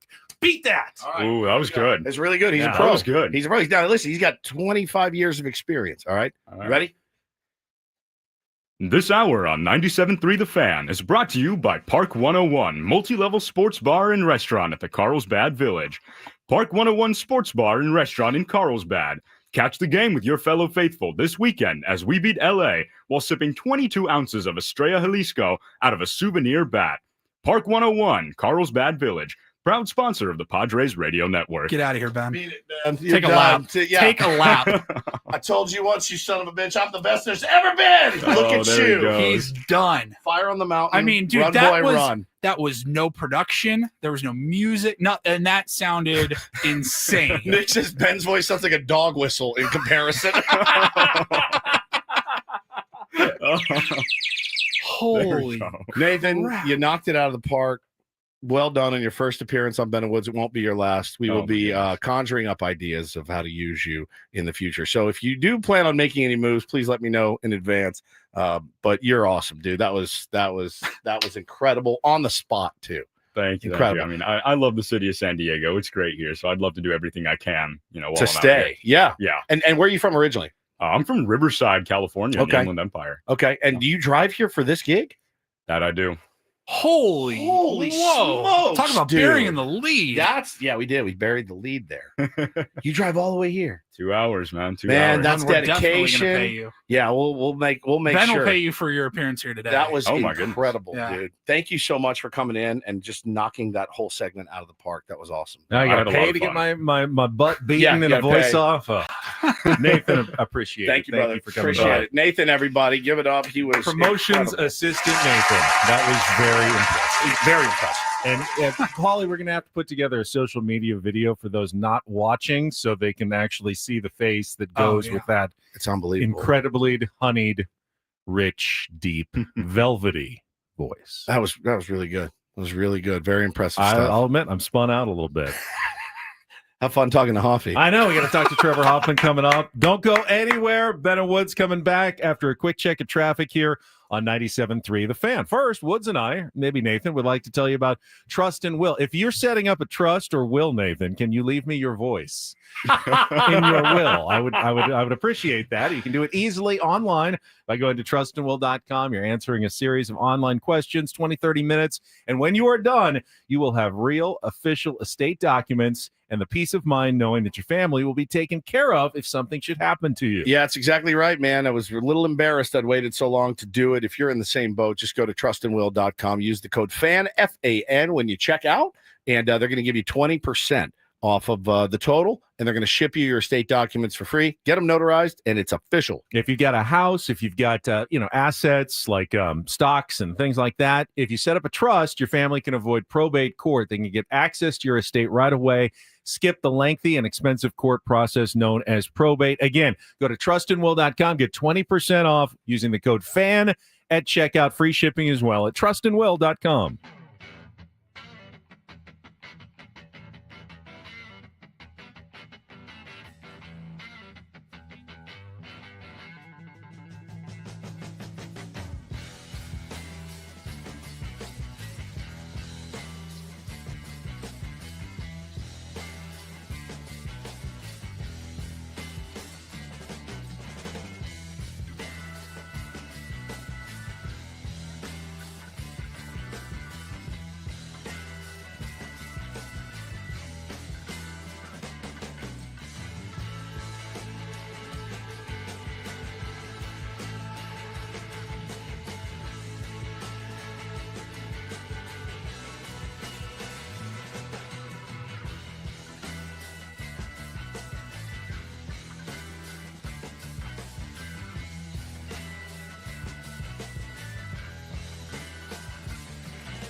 Hey players, things are about to get real here in San Diego. Introducing the all-new Hamul Casino Resort. With a 200-room hotel tower, exciting new eats and drinks, plenty of new places to play, and a luxe spa and salon. Hello, rooftop pool and deck. It's where players can play their hearts out and enjoy all the perks that come with it. It gets real this summer at the all-new Hamul Casino Resort, the players' place.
Nathan's a hit, no doubt about Massive it. Nathan is a hit. We knew he would be. Maybe we should have kept him around to interview Trevor Hoffman later. Amazing. I would like to bring him to spring training and make him do all the interviews. I can just go play golf or something. Like, it's going to sound better than I will. That's for sure. Probably ask better questions. Oh, man. That was funny. Man, 20 years old. Sounds like that. I mean, this hour on 97.3 The Fan. That's unbelievable. Unbelievable. When you hear it back, processed through the mics, play it again. This hour on 97.3 The Fan is brought to you by Park 101, multi-level sports bar and restaurant. It's crazy because it's not a bit, and he's not trying to do it. I am. You are, right. I'm trying hard. That is just easy for him. Anthony said, Riverside is Dodger loving. Yeah, but he was wearing a big old San Diego Padres shirt, so that was great. We gave him $50 for his time. He was like, holy crap. Holy crap. That's unbelievable. Thank you guys so much. He drove here from Riverside. You couldn't put a gun to my head and make me drive to Riverside for anything. I shudder when I have to drive. I'm always in traffic up there. So that was really cool. And yeah, he's fantastic. Fantastic work. Very impressive. Are you sad? A little bit. A little bit? Yeah. Well, listen, he's still 20. I know. That's the thing is his whole life's ahead of him. Should we do the side-by-side Do again? the side-by-side. Let's hear. This hour on 97.3 The Fan is brought to you by Park 101, multi-level sports bar and restaurant at the Carlsbad Village. Okay. Pretty good. And then here's what Ben sounded like. This hour on 97.3 The Fan is brought to you by God. Park 101, multi-level sports bar and restaurant at the Carlsbad Village. I saw stars. I have stars falling. Oh no, something's wrong with me. Something's wrong with me. Guys, I'm not well right now. Let me hear better. One more time. This hour on 97.3 The Fan is brought to you by Park 101, multi-level sports bar and restaurant at the Carlsbad Village. Park 101 sports bar and restaurant in Carlsbad. Park 101 sports bar and restaurant in Carlsbad. Whatever Park 101 is paying us, it is not nearly enough this morning. Please stop. It hurts. So bad. Somebody said in the chat, Ben sounds like Fran Drescher. That was before Polly played that. God. I have a stitch.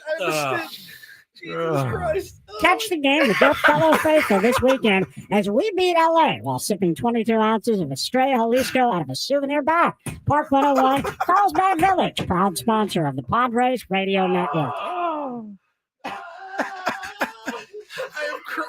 I actually need you to stop. It hurts. Catch the game with your fellow faithful this weekend as we beat LA while sipping 22 ounces of Estrella Jalisco out of a souvenir bag. Oh, God. Jesus Christ, Paul. Ow. It hurts. Oh, I loved it so much. It's so good. Like my favorite, 20 minutes in radio in a long, no question, long time. Please don't go home and kick your dog or anything. Just raging. Man, he's great.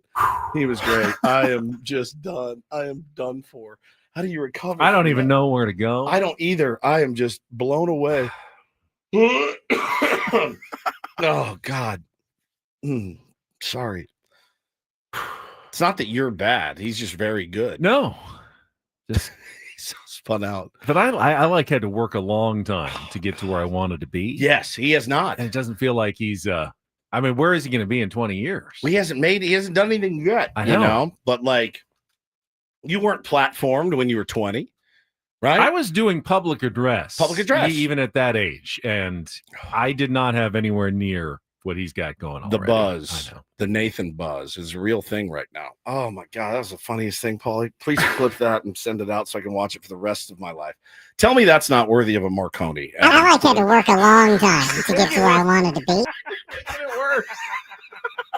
Stop. What does Nathan sound like? Slowed. What does he sound like? Sped up to double this hour to sped up. What does he sound like when he's doubled? It probably sounds like my voice. I can raise the pitch. Yeah, raise the pitch on him. Pitch. on Nathan. Yeah, raise the pitch on Nathan just a little to see. Second here. Probably sounds like me.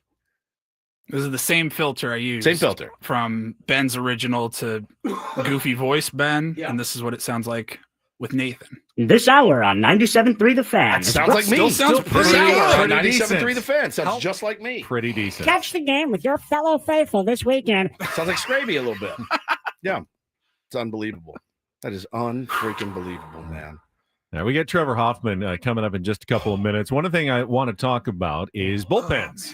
With Trevor, obviously. It's the area where you feel like the Padres have the biggest advantage this weekend, especially considering, he didn't mention it, but the Dodgers placed their newest acquisition, Brock Stewart, on the injured list. He was their big bolster the bullpen pickup at the trade deadline from the Minnesota Twins. Now he's hurt as well. Yeah, a little inflammation. I know there was talk that they might be getting some guys back. Michael Kopech. Kopech was horrific last night. I think he walked the first 3 guys and 2 nights ago in the minor league. So he's probably not even available today if he faced guys last night. So don't know what their plan is, but that's the area where the Padres clearly have the advantage.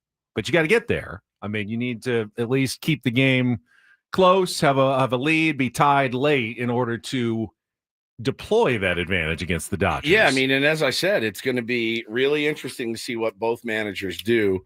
We know it's written in stone. Dave Roberts is not afraid to punt. But here's the thing. When Dave Roberts has punted games, it's because he had, guess what? A really reliable bullpen. And he does not have that right now to this point. Again, with this team, you just never know, man. They do have the ability to turn it up when need be. I don't know why they haven't yet. But so when Dave has punted games, well, no, I'm going to save my pen for tomorrow. But he doesn't really have anything to save. That's what I'm saying. That's what I've noticed watching his games. Sometimes you'll see, Bonda early. Sometimes he'll be late. Yep. They'll have to Vesia early or Vesia late, which is, you've got flexibility because you don't have anyone that you're totally relying on for those last couple of innings right now. So it's all kind of mix and match for Dave Roberts they right have now. The Roboleski kid. They've got Kasparius, who's been fairly effective for them. I know he had a little hiccup the other night, but they're not playing well right now, and you want to take advantage of them as best you can. And that's really a weakness for them. So when you're going into these battles, man, what are our strengths? We got to play them against their weaknesses. But look, if the offense can come out, Benny, and get to Kershaw early, sets you up really nicely. Sure does. And we still don't know who's going to be on the bump tonight. So, all right, we will talk to Trevor Hoffman, scheduled to join us in our final segment. That is coming up next with Ben and Woods on San Diego's #1 sports station, 97.3 The Fan. Should have had Nathan stick around and do the Sedano read for me, but I will do it right now for you, the best that I can. Sedano Ford over in La Mesa, great people, veteran-owned dealership, local dealership. They will take great care of you. That is something I do promise you. Sedano Ford and Lincoln in La Mesa, making it better and easier than ever to get behind the wheel of your dream car or truck. If you got a buck, get a truck. Lease the all-electric 2025 Ford Lightning, just $1 down and $349 a month, or the 2025 Mustang Mach-E Select, just $310 a month. Excuse me. Nathan would never do that. Never. And if luxury is calling your name, slip into the Lincoln Corsair Premier for just $449 a month. Summer deals don't last like this forever. Head on over to Sedano Ford and Lincoln in La Mesa. Check out SedanoFord.com. Let them know that Woodsy sent you. For more details, again, check out SedanoFord.com or SedanoLincoln.com.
Hey players, things are about to get real here in San Diego.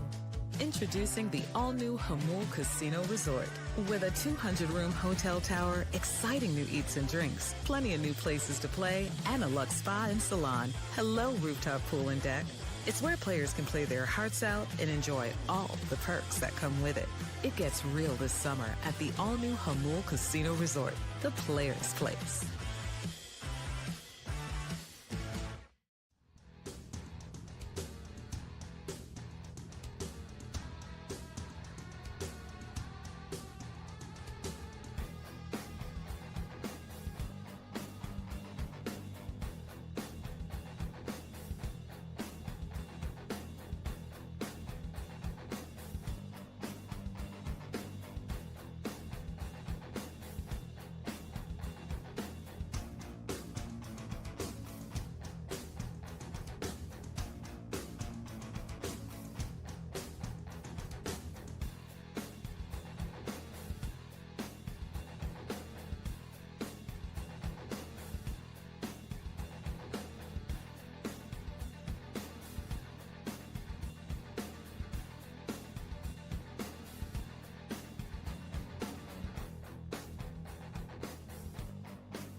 And Woods for the week, and a pretty cool way to end the week for us on a Friar Friday as we are standing by to chat with Trevor Hoffman. He's going to be one of the managers for the Dick's All-American Classic from Perfect Game. It's the amateur baseball game of this Sunday at Petco Park, featuring 60 of the top high school baseball players from across the country. Yeah, amazing. My brother played in one in Texas and got to play the ballpark in Arlington.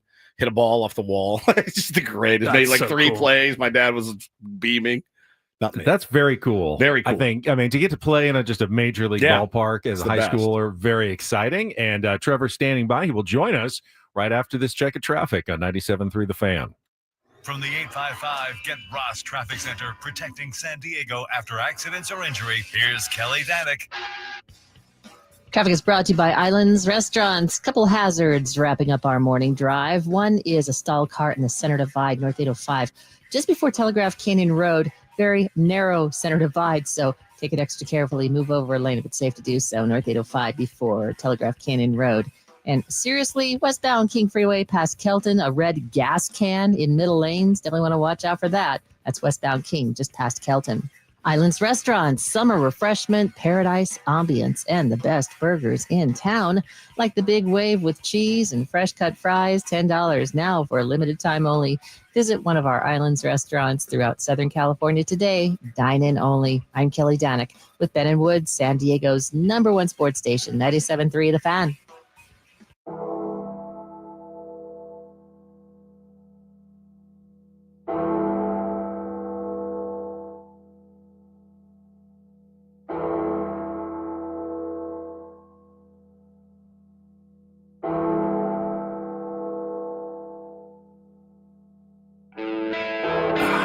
It is time. Nothing better. Been a while. We welcome back to the program Major League Baseball Hall of Famer, Padres legend, Trevor Hoffman is with us here on 97.3 The Fan. Trev, good morning. Good morning, guys. Thanks for having me. You're right. It's been way too long. Way too long. We miss you. How are you?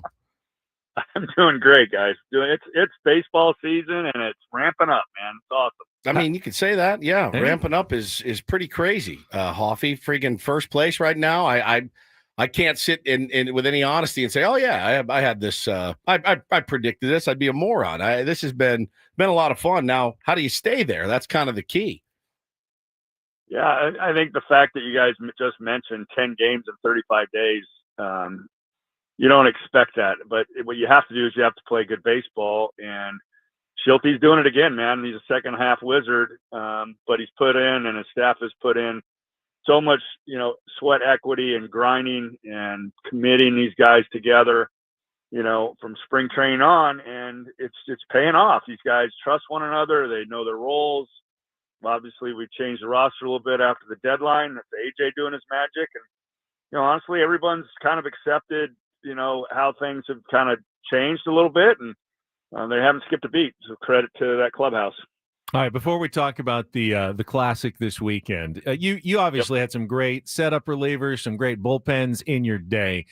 But have you ever seen anything like what AJ has put together here right now for the San Diego Padres? I mean, it's pretty ridiculous, actually. I mean, I came up in the red system, and the Nasty Boys were a big thing. That was the three-headed monster with Charlton, Myers, and Dibble. And Franco might have been there for a minute too, but nothing like this. I mean, you got 5 guys down there that, are elite. They have the ability to hand the ball off to the next guy. The only problem I see is, what do you do when the game, if you're chasing it, if the game's out of hand, do you deploy your weapons in a way that you don't overuse them? And I think, Mike's very aware of that. He's talked about it on air.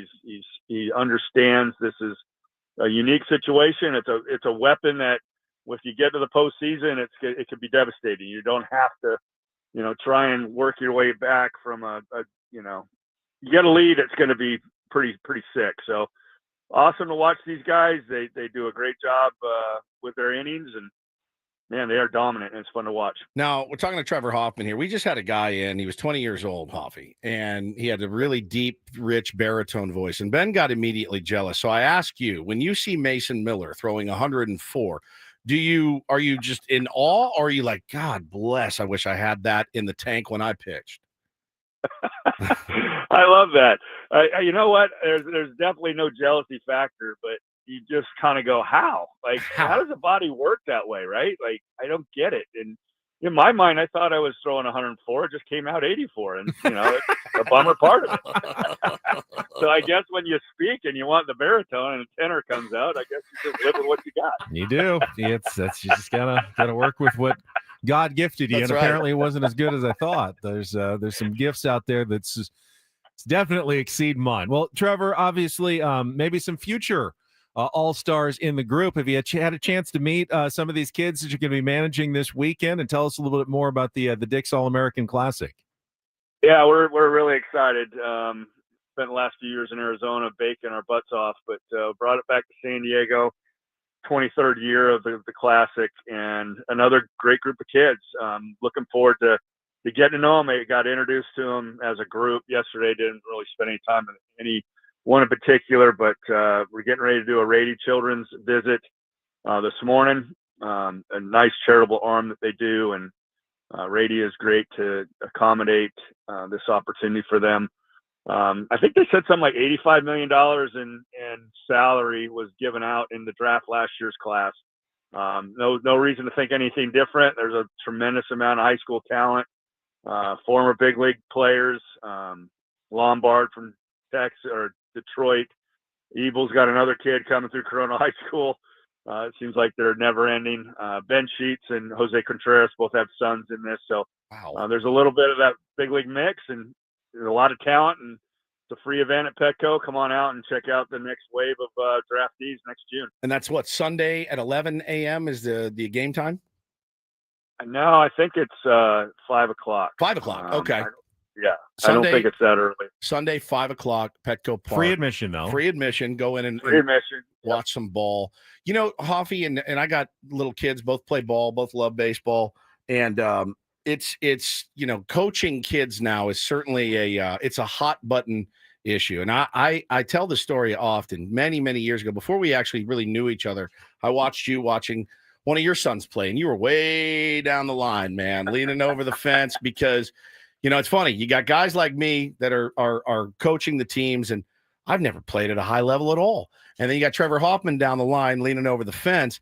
For you as a coach, how hard is it to kind of skirt the, hey, guys, I'm a Hall of Famer, you might want to listen up when I talk? Like, how hard is that for you? You know what? I'm lucky that I get to be around the guys and the kids in spring training. And so I'm kind of one step past what these guys look like. And, they're very intelligent, these young kids. They have a pretty good regiment with their nutrition. They understand the sleep that's important.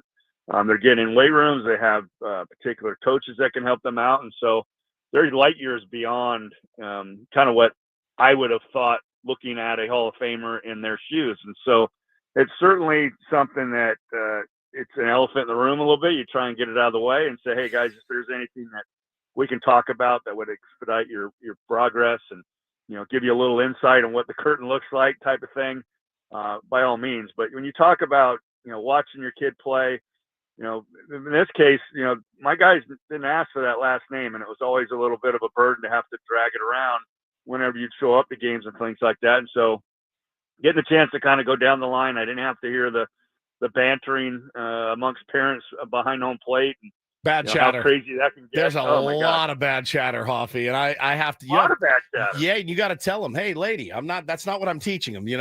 I don't want his elbow up right there. I really don't. Like it's really tough. It's the bad chatter is that. So that's why. Like, number one, it makes you sick to your stomach watching your kids play.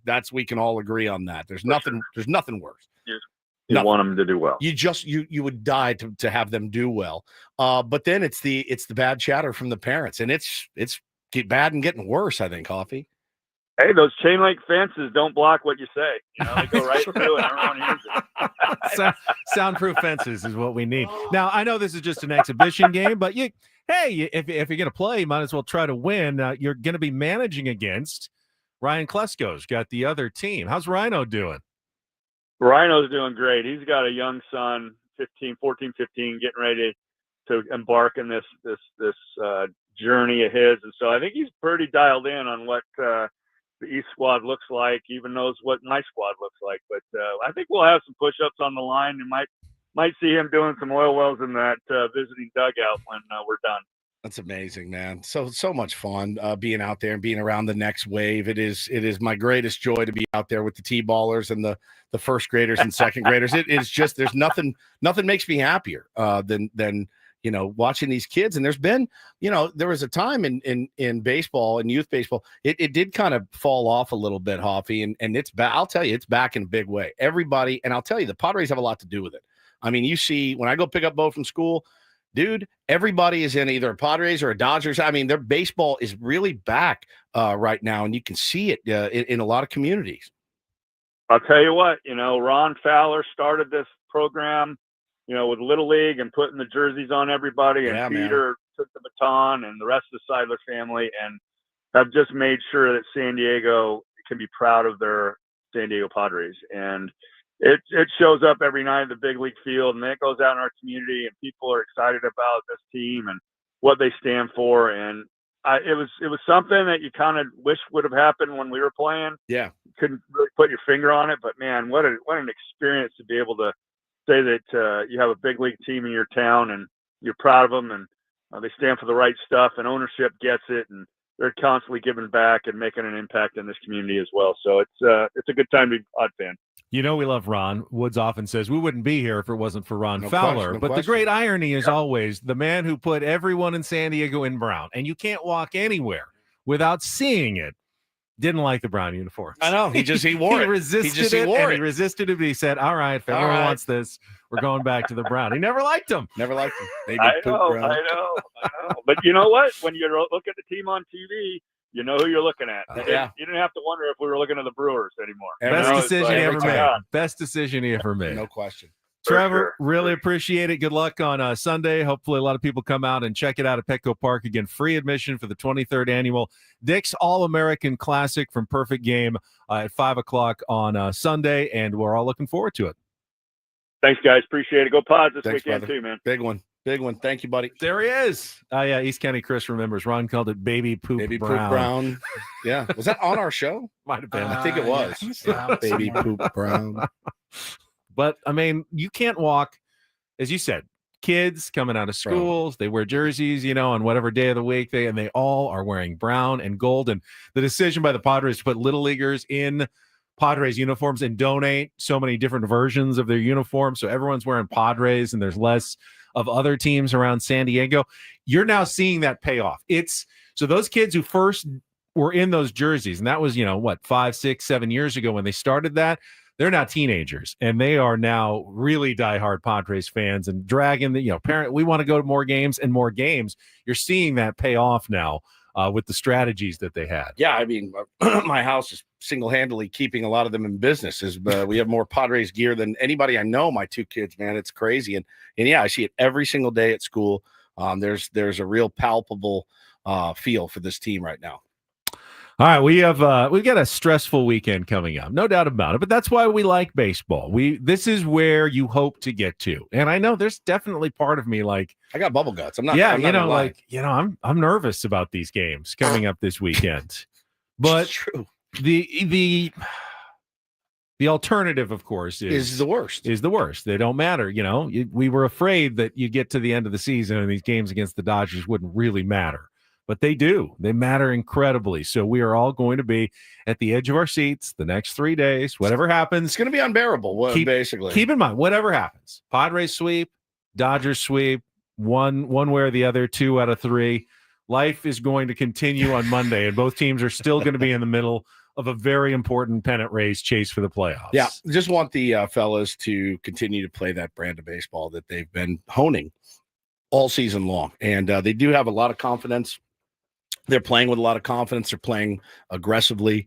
Yeah, I wouldn't expect too many different looks. I'm really curious to see what happens tonight, who the starting pitcher is going to be. Will he go in with an opener? Will they just put Randy Vasquez out there and say, hey, man, empty the tank for 90 pitches or whatever it is, and see what happens. Let the chips fall where they may. They really have, though, turned the feeling of this season, kind of what I remember from the first couple of weeks. Remember when you felt like, even if they fell behind, they're going to catch up. They're going to get some hits. They're going to put some runs on the board. It's going to be good for the Padres. I felt that again. These last week and a half, you just get the sense that the Padres are, at least at this moment, on a real roll, and you just want to keep that going as long as possible. And, hopefully they can carry it right in through an off day into a tough series this weekend in Los Angeles. Yeah, no question. So they're going to play how many games in a row? So it's you've got at least 10? Against the Dodgers and 4 against the Giants. And then is there an off day the next Monday, or is this? No, I think it's 13 in a row until the next Thursday. So I think this starts today for 2 weeks until the next Thursday, the 28th. 2 weeks from Thursday. So I think you got 13 in a row here. Yeah. So again, just try to keep in mind, Schulte's got to manage for 12 games after tonight, right? And it's not as much as this, you can't manage it like a game 7. I'm so interested to see how it plays out. So excited. 12 games after tonight, 3 against the Dodgers, 4 Giants, 3 more Dodgers, and then 3 Mariners. Like that's going to be a really tough series too. That's there in Seattle. Then you got the day off as the Padres wrap up the month of August by going to Minnesota. Okay. So a little bit of a break there. A little bit, but I mean, God, still 13 straight. Joe Ryan, they're still 10 straight division games. Then the Mariners in first place. That's a grind right here. It's a big one. It's a big couple. And then of after weeks. that, the schedule does lighten up a little bit, but you've got to be locked in for these next 2 weeks. Twins, Orioles, Rockies, Reds, Rockies. Into September. Just again, 13 games you said until the next off day.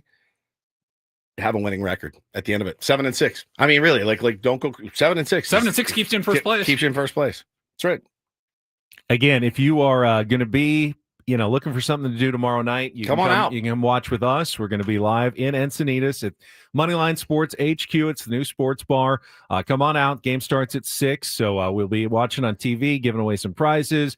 They're going to have food, drinks, arcade games, and we can just watch as Tier 1's 97.3 The Fan community come together and join us at Moneyline Sports HQ tomorrow night, Saturday, located at 345 South Coast Highway 101 between D Street and Encinitas Boulevard in Encinitas, right there by Moonlight Beach. You can come and enjoy the game with us, and we'll have whatever happens. We're going to have a good time tomorrow. I'm going to bring the boys.